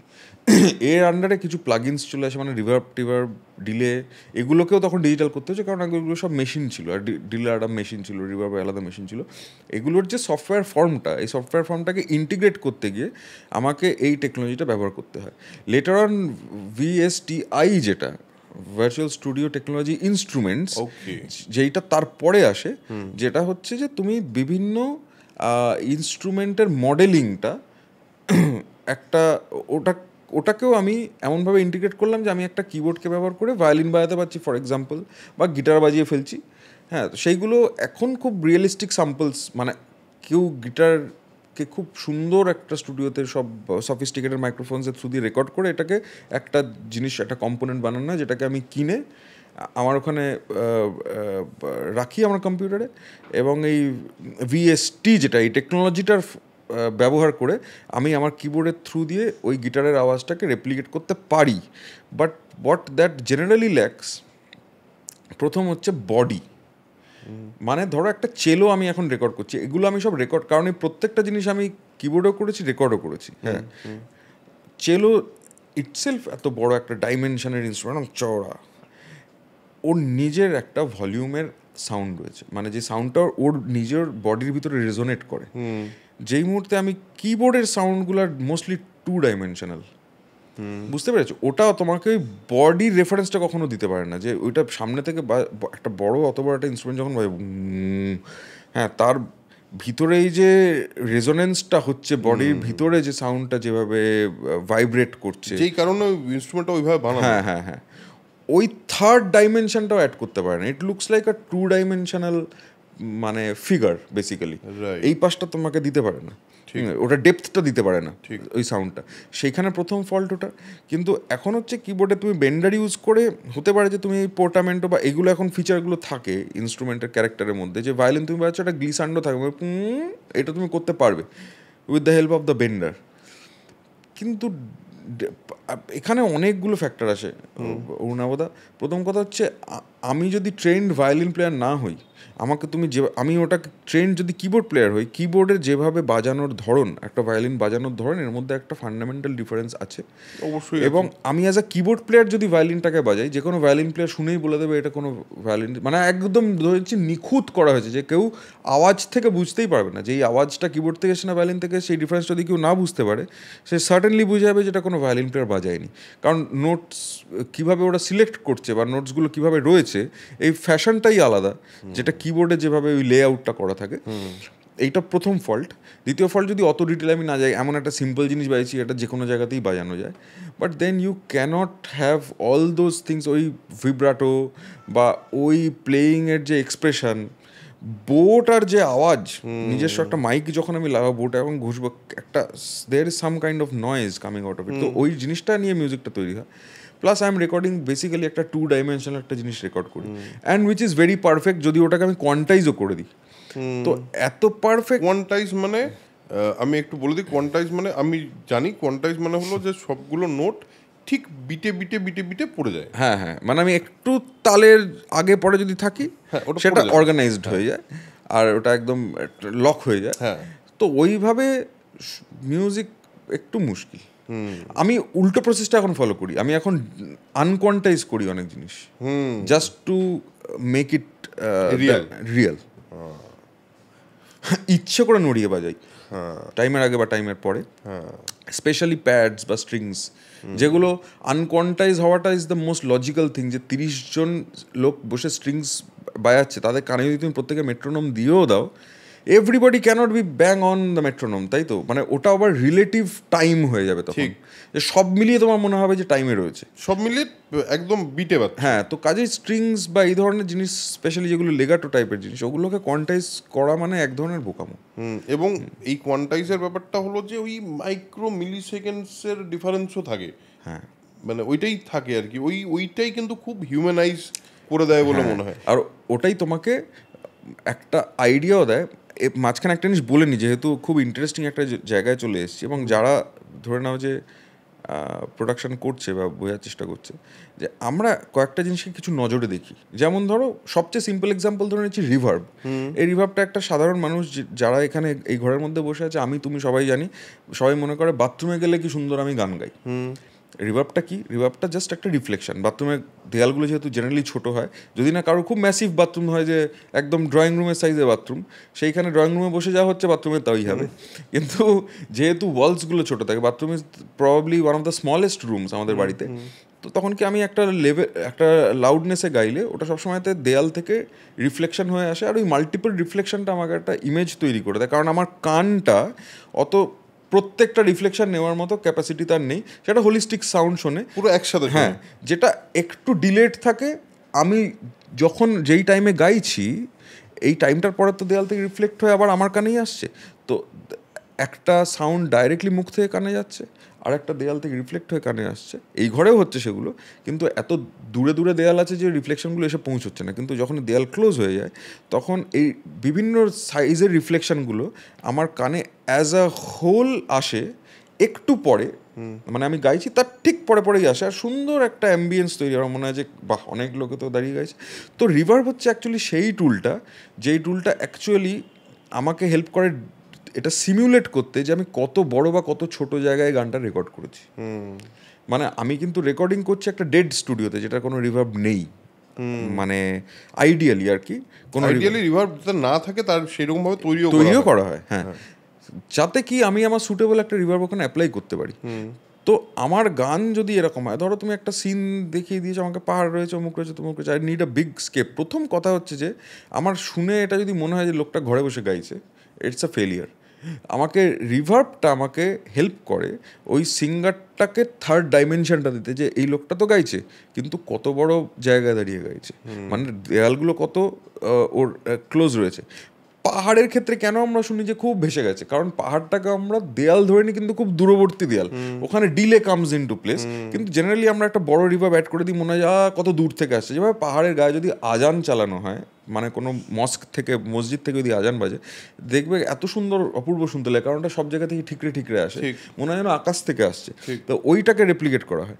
তো মেন ফল্টটা যেখানে হয়ে যায়, মডার্ন যারা প্রোডাকশন করে তাদের ভয়েসে এক ধরনের রিভার্ব দেয়, গিটার এক ধরনের দেয়, দোতারা এক ধরনের দেয়, আর এইখানে একটা ডিসিমিলারিটি তৈরি হয়ে যায়। প্রথমেই শুনে মনে হয় এরা সবাই আলাদা আলাদা ঘরে বসে আছে।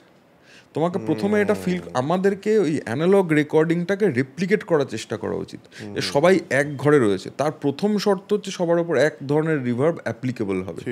ঠিক আছে, যেমন ধর তুই যেটা বললি, ধর একটা বড় রুমেরও তো একটা নিজস্ব রিভার্ব থাকে, সেটা আবার যদি রুমটা খালি হয় তখন ঠিক। কারণ খালি হলে কি হয়, যে গলাটা যাবে গিয়ে চারিদিক থেকে ঘুরে ওর একটা নিজস্ব টাইমে আসবে, কাছাকাছি সময় আসবে না, একটু দূরে দূরে আসবে, আরো বেশি লাগতে পারে। ঠিক ঠিক, সেটাও যেরকম হতে পারে, আবার ছোট দেয়াল থেকে ছোট দেয়ালে হতে পারে। এবং তোমার মিউজিকের কম্পোজিশনটা, মানে আমি ওখানে অর্কেস্ট্রাটা আমি কেন বারবার বলছি, বিকজ অর্কেস্ট্রা একটা এমন জিনিসও ডিফাইন করা যে তোমার মিনিমাম ঘরের সাইজটা কি হতে পারে এই অর্কেস্ট্রাটা অ্যাকোমোডেট করতে। আমি অর্কেস্ট্রাটা বাজিয়ে দিয়েছি, কিন্তু আমি ভাবছি একটা লোক বসে আছে, নয় তো আমি 30 জনের সাউন্ড যদি রেকর্ড করে থাকি, আমার আইডিয়া হওয়া উচিত 30 জন একটা কত বড় ঘরে বসলে 30 জন বাজাতে পারে, তার মানে ঘরের সাইজটা ততটা, তার মানে প্রত্যেকে সেই ঘরটায় আছে, তার মানে আমাকে এমন একটা রিভার্ব চুজ করতে হবে যেটা প্রত্যেককে অ্যাকোমোডেট করে, তবেই গিয়ে মনে হবে এটা এক ঘরে এক টাইমে করেছে, এক ঘরে করেছে। এক টাইমে কিভাবে করেছে আমি বোঝাবো, যখন আমি আনকোয়ান্টাইজ করবো। যখন আমি আনকোয়ান্টাইজ করি, মানে তখন আমি কি করি, যে ধরো আমি অ্যাকচুয়ালি 10টা ইনস্ট্রুমেন্ট রেকর্ড করেছি, তার মধ্যে 4টাকে আমি কোয়ান্টাইজ করিনি, তো ওটা একটু সরে সরে থাকার ফলে ওটা তোমাকে রিলেটিভ রিদমটা দিয়ে দিচ্ছে, রিলেটিভ টাইমটা তৈরি করে, যেটা দিয়ে আরেকটু ব্রডনেস তৈরি হয়। মনে হয় যেন 4 জনের জায়গায় এখানে 10 জন বাজাচ্ছে। ঠিক, যেটা যদি আমি সব কিছু কোয়ান্টাইজ করে দিই, ইট সাউন্ডস লাইক ওয়ান। কারণ প্রত্যেকটা নোট তো একটা একটা পয়েন্টেই পড়ছে, রাইট? একটু যদি সরে না থাকে তাহলে ওই ওই ছোট্ট একটা ডিফারেন্স ওইটা একটা খুব, হ্যাঁ। তো এইটাই হচ্ছে অ্যাকচুয়ালি ফাইন কাজটা, হচ্ছে এটাই যে তুমি কি করে আজকের দিনে মিউজিক রেকর্ড করবে, কিন্তু তুমি ওটাকে এমনভাবে ডিল করবে যেন তুমি অ্যানালগ মিউজিক রেকর্ড করছো, আর তোমাকে ওটাকে আর্টিফিশিয়ালি প্রত্যেকটা লোককে ওই জায়গায় প্লান্ট করতে হবে।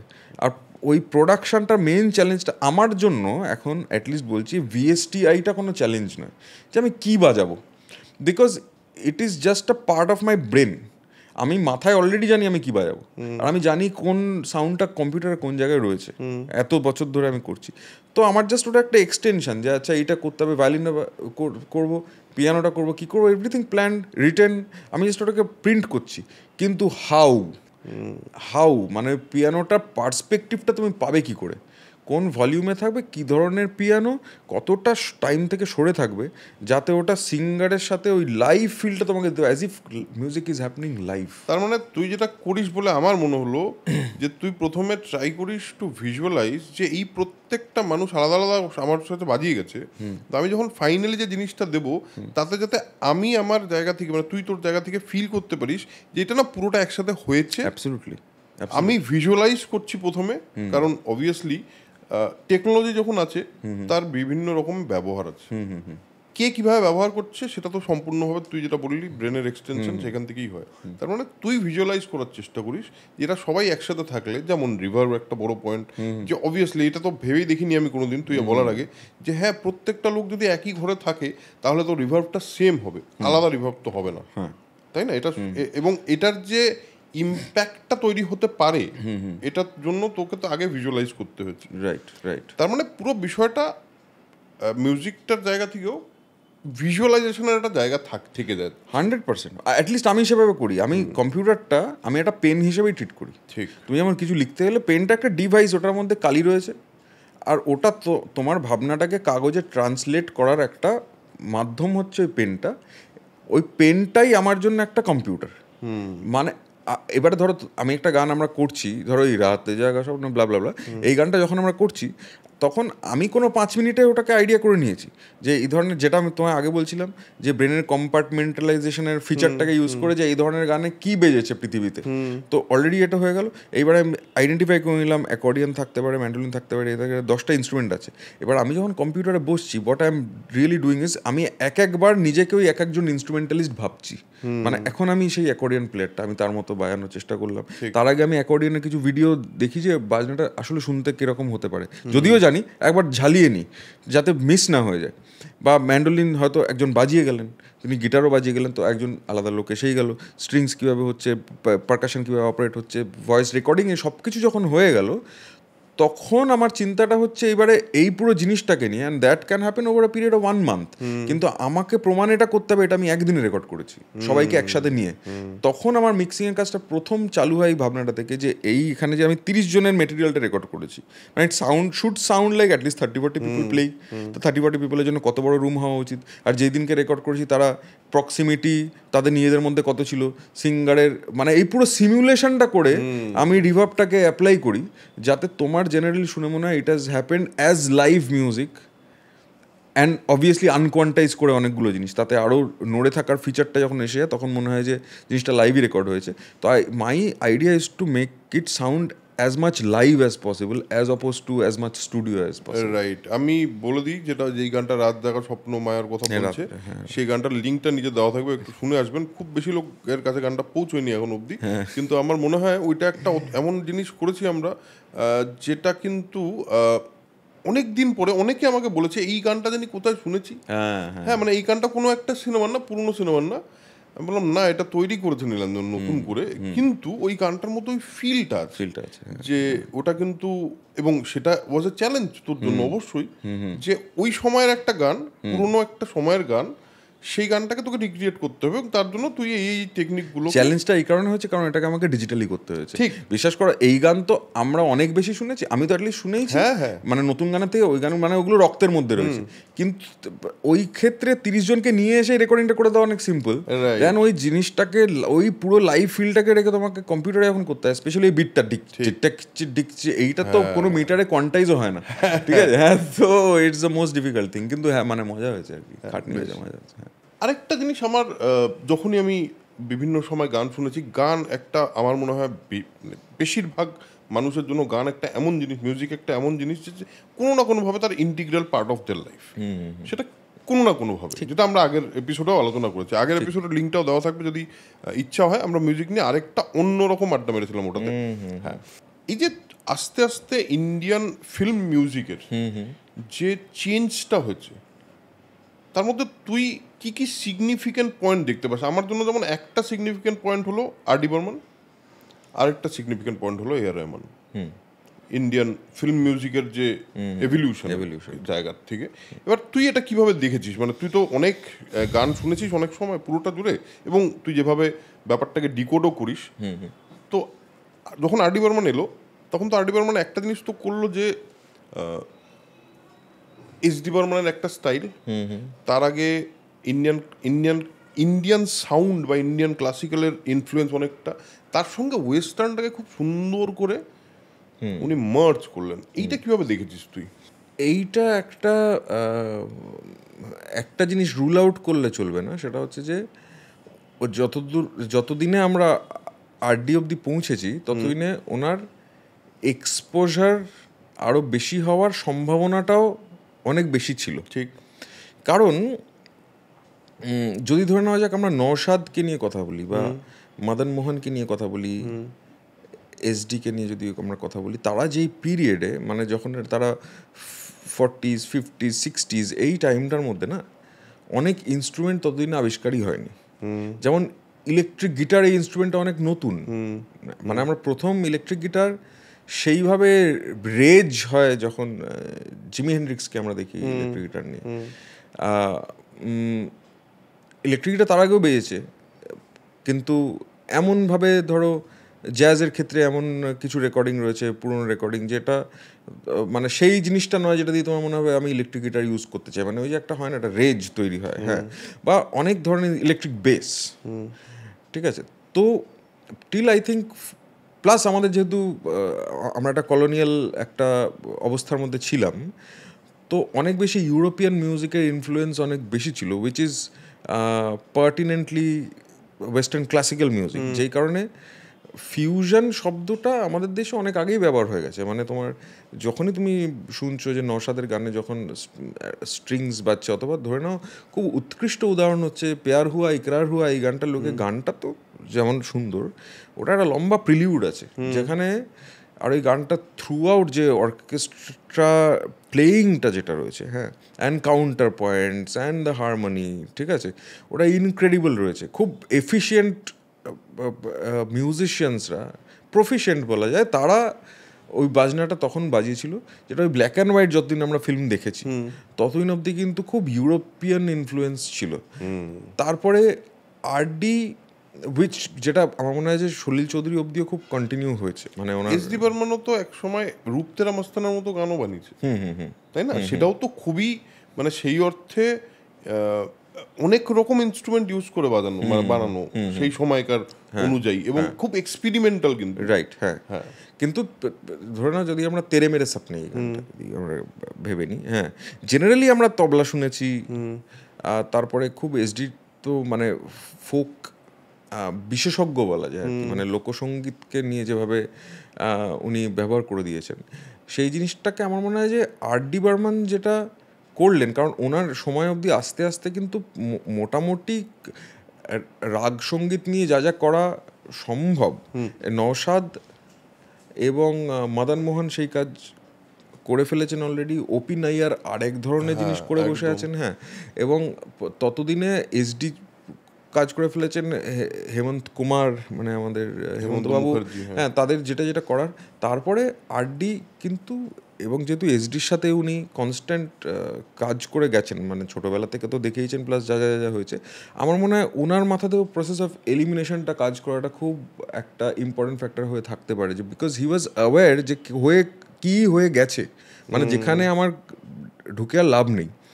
তো I think the challenge for him would have been যে আমি নতুন কি করতে পারি, আর সেটাকে খুব প্রমিনেন্টলি করতে পেরেছেন, উইচ ইজ টু হ্যাভ, মানে খুব ল্যাটিন মিউজিকের ইনফ্লুয়েন্স ওনার মিউজিকে আসে, এবং অদ্ভুত সাউন্ডস রেকর্ড করা, হ্যাঁ, কিবোর্ড ততদিনে এসে গেছে, কাজেই কিবোর্ডের দুর্দান্ত বাজনা ব্যবহার, নানান টোনস নিয়ে এক্সপেরিমেন্ট করা, অ্যান্ড রাগগুলো যেগুলো উনি ব্যবহার করেওছেন, হ্যাঁ, চিঙ্গারি কই ভরকে ধরনা, হ্যাঁ,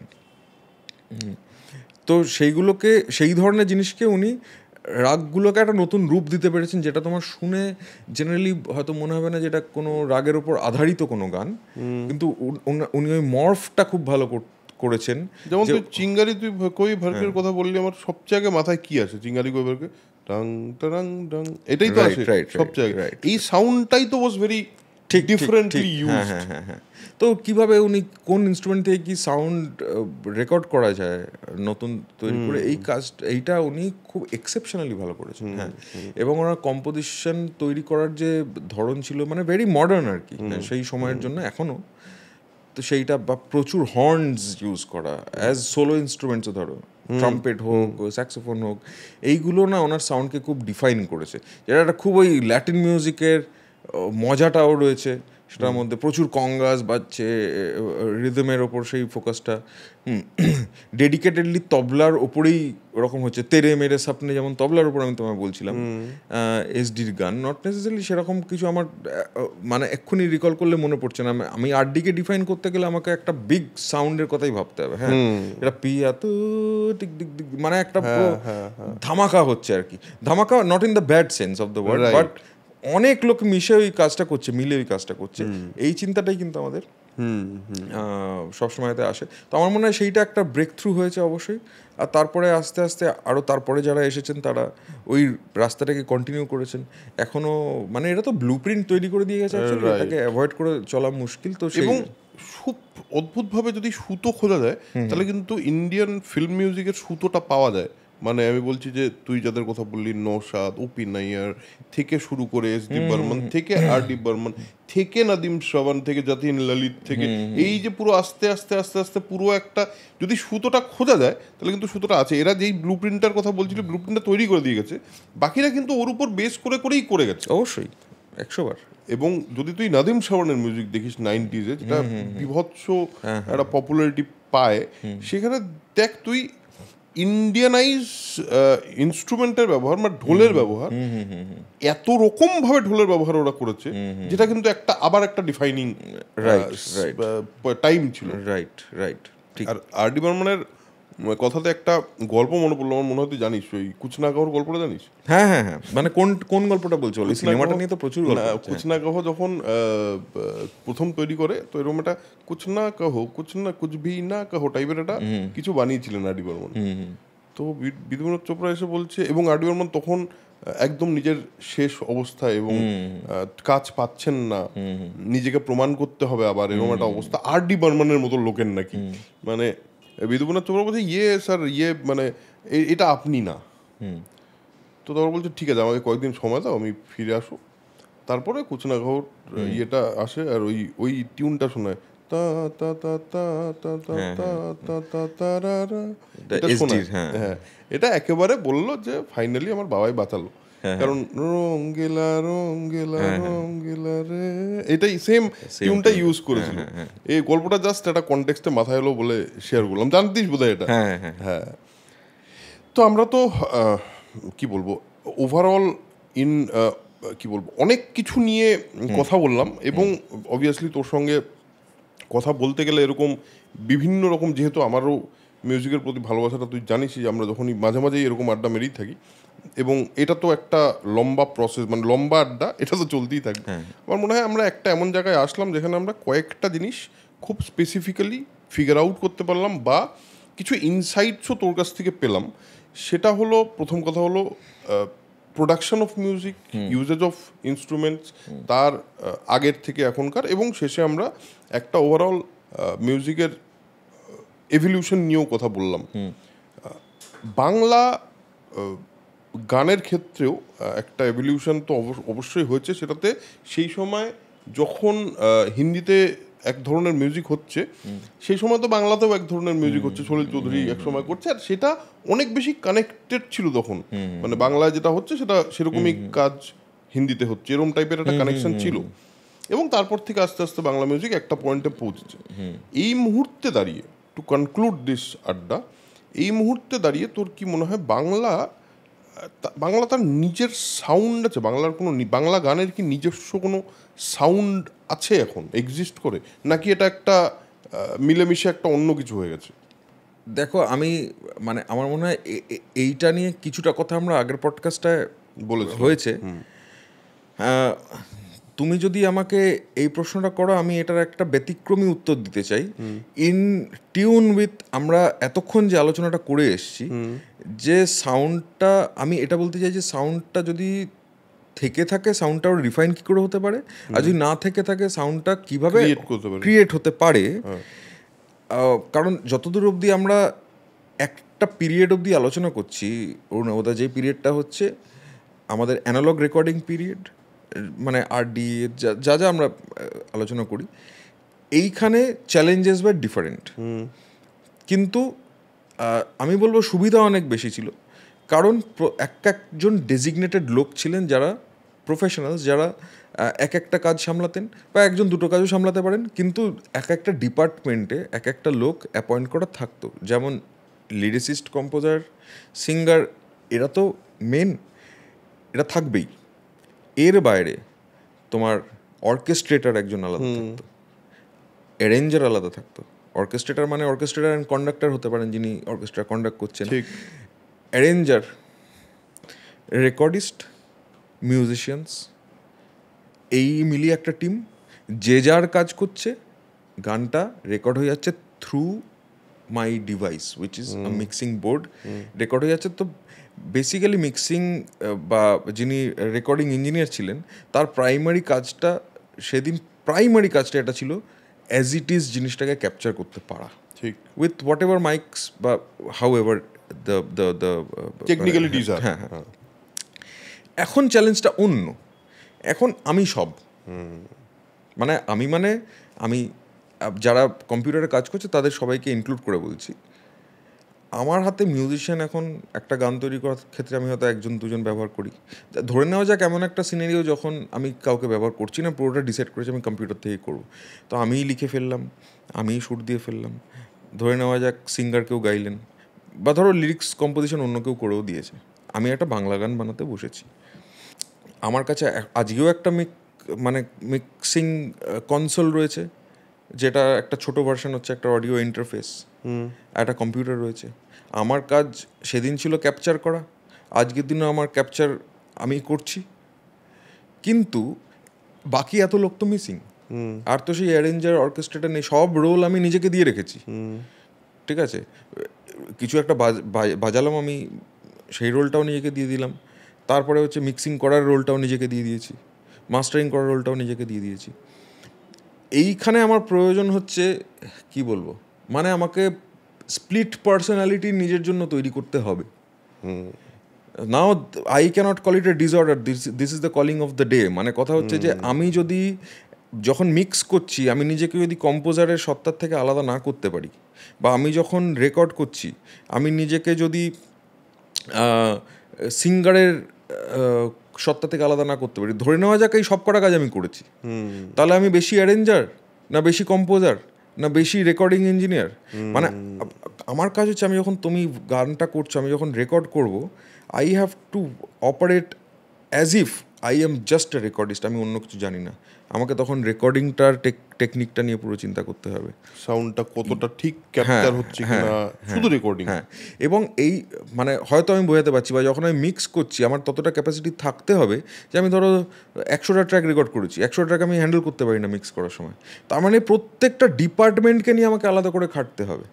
হ্যাঁ, মানে আমি একটা 5টা বা 6টা লোকের কাজ আমি একা করছি, মানে অতগুলো প্রফেশনাল কাজ আমাকে একা জানতে হবে। মানে I have to be 6 times efficient than any one of those people, ঠিক আছে? সেইটা যদি করতে হয়, আর সেটা না করলে কি হবে, সেটা না করলে এই কোনো একটা ড্রব্যাক আমার গানটাকে পিছিয়ে দেবে। একটা বলে না খুব যে, মানে you are as good as the weakest link. মানে এটা ধরো হচ্ছে যে তুমি দারুণ মাইক কিনেছো, দারুণ স্টুডিও বানিয়েছো, দারুণ কম্পিউটার সব গম গম করছে, দারুণ সিঙ্গার এসছে, দারুণ একটা কম্পোজিশন, দারুণ রেকর্ড করলে, কিন্তু তোমার কেবলটায় নয়েজ এসে গেছে। You are as good as that noise, not as good as the rest of the great things that you have. ওই গানটা ওই নয়েজটার মধ্যেই খারাপ হয়ে গেল বেসিক্যালি। তো কাজেই আমি যদি সেই থিওরিটাকে মাথায় রাখি, আমাকে সবসময় আমার উইকেস্ট লিঙ্কটাকে ডেভেলপ করতে হবে, যেটা হচ্ছে যে পুরো চেনটার মধ্যে আমার কম্পোজিশনটাকে নিয়ে যেভাবে আমাকে খাটতে হবে, অ্যারেঞ্জমেন্ট স্কিলস নিয়ে কীভাবে খাটতে হবে, অ্যারেঞ্জমেন্ট স্কিলস নিয়ে খাটবো কীভাবে, প্রত্যেকটা পৃথিবীর মিউজিক তুলে তুলে এই ইনস্ট্রুমেন্টটা কীভাবে ফাংশন করছে, ওই ইনস্ট্রুমেন্টটা কীভাবে, বেসটা এই R&Bতে একটা বেস কীরকম বাজে, জ্যাজ মিউজিকে একটা বেস গিটার কীরকম বাজে, ব্লুজে কীরকমভাবে তার অ্যাপ্লিকেশন হচ্ছে, মানে ধরে ধরে ধরে সেটা মেথডিক্যালি শিখতে হবে। তবে সেদিন যেদিন তুমি আমাকে একটা রাত জাগা স্বপ্নময় দেবে, সেদিনকে আমি জানবো যে এখানে বেসটা বাজবে কীরকম, ঠিক আছে? কারণ আমি অ্যারেঞ্জারও বটে, আবার আমি প্রোগ্রামারও বটে। মানে প্রোগ্রামার বলতে কি, আমি তখন এই বেস প্লেয়ারটাও, মানে অনেক কিবোর্ডের মধ্যে দিয়ে আমি বেসটা বাজাচ্ছি। তো আমি একদিকে আমার মাথায় চলছে যে বেসটা এরকম বাজাতে হবে, দ্বিতীয় আমাকে ওটা বাজাতেও হবে, তৃতীয় হচ্ছে যে ওটাকে মিক্সও করতে হবে সেইভাবে, সেই লেভেলটা যে ওই দিনের গানে বেসটা কত পার্সেন্ট শোনা যেত। মানে তখন লো ক্যাপচারিং টেকনোলজি কী ছিল, আমরা কত পার্সেন্ট বেস শুনতে পেয়েছি, মডার্ন মিউজিক অনেক বেশি শোনা যায়, সেই অনুযায়ী আমাকে মিক্সও করতে হবে, so that everything sounds like that. তো আমার প্রত্যেকটা স্কিল যদি আমার কাজে না আসে, আমি যেইভাবে ভাবছি ওই জিনিসটা আমি ঠিকমতো প্রিন্ট করতে পারবো না। আর এই প্রিন্টিং প্রবলেমটার জন্য যেটা হবে যে আমার সাউন্ডটা তত তাড়াতাড়ি প্রোগ্রেস হয়তো করবে না যতটা আমার ব্রেনটা প্রোগ্রেস করছে। যে আমার লাস্ট গানটা আমি এরকম বানিয়েছিলাম, আজকে আমি নেক্সট বাংলা গানটা বানাবো, তার সাউন্ডটা এতটা ইভলভড হবে, বাট আমার টেকনিকটা মাঝখানে মিস হয়ে যাচ্ছে, আমি ওটা প্রিন্টিংটা বা ওটা আউটপুটটা ওইভাবে জেনারেট করতে পারছি না। আর সেই জন্য কিন্তু আমি অ্যাকচুয়ালি জিনিসটাকে ফেলেও দিতে পারি। The risk of it is this, যেই রিস্কটা আমি বলবো আর্ট ডিপার্টমেন্টের কখনো থাকার সম্ভাবনাই কম, কারণ he is dealing with the finest of people. ওখানে একটা লোকের উপর ডিপেন্ডই করছে না জিনিসটা, ঠিক 60খানা লোক, 60 জন jewel, best of professionals, fail করার কোনো চান্স নেই। কিন্তু আমি 1 জন বা 2 জনকে নিয়ে কাজ করছি, একটা ফেল মানে আমার 50% লস হয়ে যাবে গানটার, মানে কোয়ালিটির জায়গা থেকে আমি বলছি। তো কাজেই সাউন্ডের কথা যদি তুমি আমাকে বলো, আমার মনে হবে যে মানে সেই সাউন্ডটাকে অ্যাচিভ করতে গেলে এখন এতগুলো প্রসেসের ব্যাপারে শিওর থাকতে হবে, একদম একদম ডেফিনিট থাকতে হবে আমি এটা করছি, একদম ঠিক করছি। And then you can only achieve that next sound, যদি সেটা কিছু না থেকে থাকে। আর যদি থেকে থাকে তাহলে সেটাকে ফার্দার আপ করতে গেলে আমাকে এই প্রত্যেকটা টেকনিককে আপ করতে হবে। মানে আরও বেশি মিউজিক শুনতে হবে, আরও বেশি সেটাকে ডিকোড করতে হবে, যেটা আমি আগের এটাতে বলেছিলাম, প্রসেস রিমেন্স দ্য সেম। সেটাকে ডিকোড করো, সেটাকে প্রিন্ট কীভাবে করতে হয় সেটা ব্যবস্থা করো। মানে আমি বুঝলাম হচ্ছে ইন থিওরি, প্র্যাকটিক্যালি আমি জিরো, ওটাকে প্র্যাকটিক্যালও অ্যাপ্লাই করতে হবে। অ্যান্ড দেন মিক্সিং ইট, তোমার কান অবধি পৌঁছে দেওয়া, এই পুরো দায়িত্বটা আমার। হতে পারে মার্কেটিংয়ে ফেলিয়ারের জন্য তুমি গানটা হয়তো 10 লক্ষ লোক শুনলো না, হয়তো 10,000 বা 1,000 লোকই শুনেছে, বাট অ্যাজ ফার অ্যাজ তোমার প্রশ্নটা যেহেতু নতুন সাউন্ড ক্রিয়েট করার জন্য ছিল, তো আমি সেটাই বলতে চাই যে সেটাকে এক্সপেরিমেন্টও করতে হবে, আবার শিওরলি ওটাকে জায়গা প্লেসও করতে হবে, আর জানতে হবে যে ওই সাউন্ডটা তোমার কান অবধি পৌঁছয় কী করে। বলে রাখা এটাও ভালো যে মানে মানে এই যে মাইক্রোফোন, যেটা হচ্ছে একটা ফান্ডামেন্টাল ক্যাপচারিং ডিভাইস, মানে প্রথম আমার মনে হয় যে মাইক্রোফোনের দ্বারাই আমরা ক্যাপচার কিছু করতে পেরেছি। অ্যাম্পলিফিকেশন ডিভাইসও, যেটা আমরা প্রোগ্রামে গেলে বুঝতে পারি, আবার ক্যাপচারিং ডিভাইসও, মানে রেকর্ড করার তো একটা মাধ্যম মাইক্রোফোন। এইটাকেও কিন্তু আমি কিছু গুণীজনের কাছে শুনেছি যে this has to be treated like কারোর একটা কান, নট লাইক এ মাইক্রোফোন। যতদিন তুমি এটাকে কান ভাববে না, ততদিন তুমি গাইতে পারবে না। যেই তুমি ভাববে যে এটাকে আমি অ্যাম্পলিফাই করার জন্য ইউজ করছি, ইট বিকাম সামথিং এলস। সফল প্লেব্যাক সিঙ্গার যারা, আমি নাম করব না, এখনকার দিনেও যাদের গান আমরা দিনরাত শুনি, হ্যাঁ, তোমার মনে হবে লোকটা তোমার জন্য গাইছে। কিশোর কুমার মনে হতো, মোহাম্মদ রফি মনে হতো তোমার জন্য গাইছে। মাইকটাকে কান হিসেবে ইউজ করতে পারো, as if they are singing in your ears. তো going by all these methods আর কি, ঠিক আছে, মানে এর পাশাপাশি এই যে এন্টার চেনটা আমি তোমায় বললাম, এর পাশাপাশি প্রত্যেকটা জিনিসের ডিগনিটির কথাও তোমাকে ভাবতে হবে। মানে সব কিছুর মাঝখানে তুমি এটা ভুলে গেলে চলবে না যে তুমি একটা কিবোর্ড, আমি পোর্শন বাজাচ্ছি, this can make or break a person. ঠিক, এত রদ্দি একটা জিনিস বাজাতে পারি, রাবিশ একটা জিনিস বাজাতে পারি, যে কোনো অডিয়েন্স যদি 1,000-এর মধ্যে 500 লোক বা 2টো লোকও যদি শুনে মনে করে এই ইনস্ট্রুমেন্টটা আমি কোনোদিনও শিখবো না, কি বাজে বাজছে, ইটস আ লস। তোমাকে গ্রেটার কজটাকেও সবসময় মাথায় রাখতে হবে যে it has to add some value to that song and as an instrument itself, যে ওটার নিজস্ব একটা সাবজেক্ট। আমি পিয়ানো বাজাচ্ছি, যা ইচ্ছা বাজিয়ে দিলেই হবে না, এমন একটা ভ্যালুয়েবল জিনিস বাজানো যে ওই 2টো লোক কিন্তু এটাও মনে করতে পারে যে এই তো খুব ভালো পিয়ানো, আমি পিয়ানো শিখবো।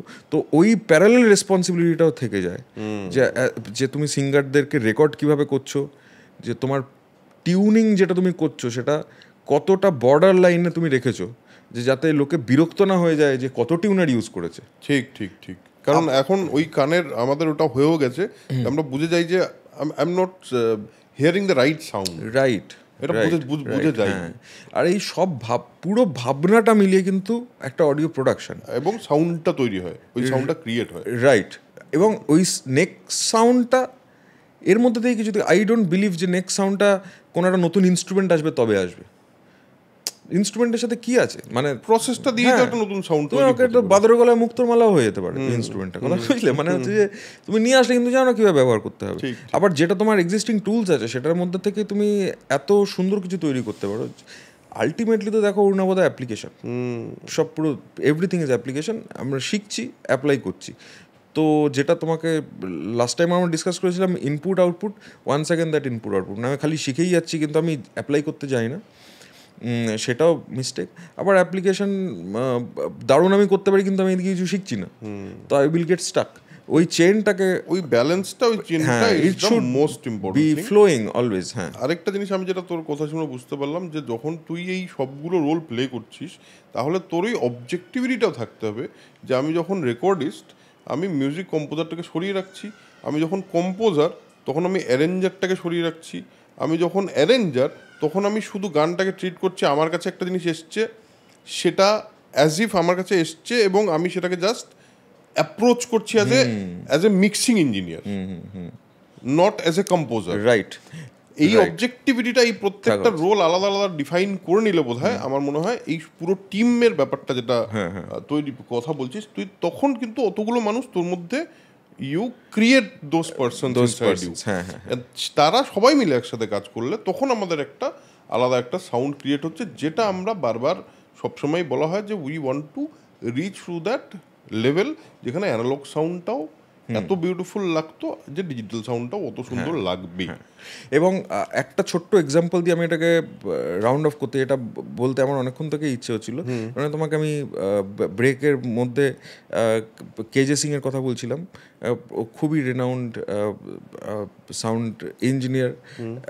উনি আমাকে প্রথম ইনস্ট্যান্সে একটা ঘটনা বলেছিলেন, যেটা ওনার প্রথম ইনস্ট্যান্স ছিল of mixing with a R Rahman, যেটা হচ্ছে রং দে বাসন্তীর টাইটেল ট্র্যাকটা।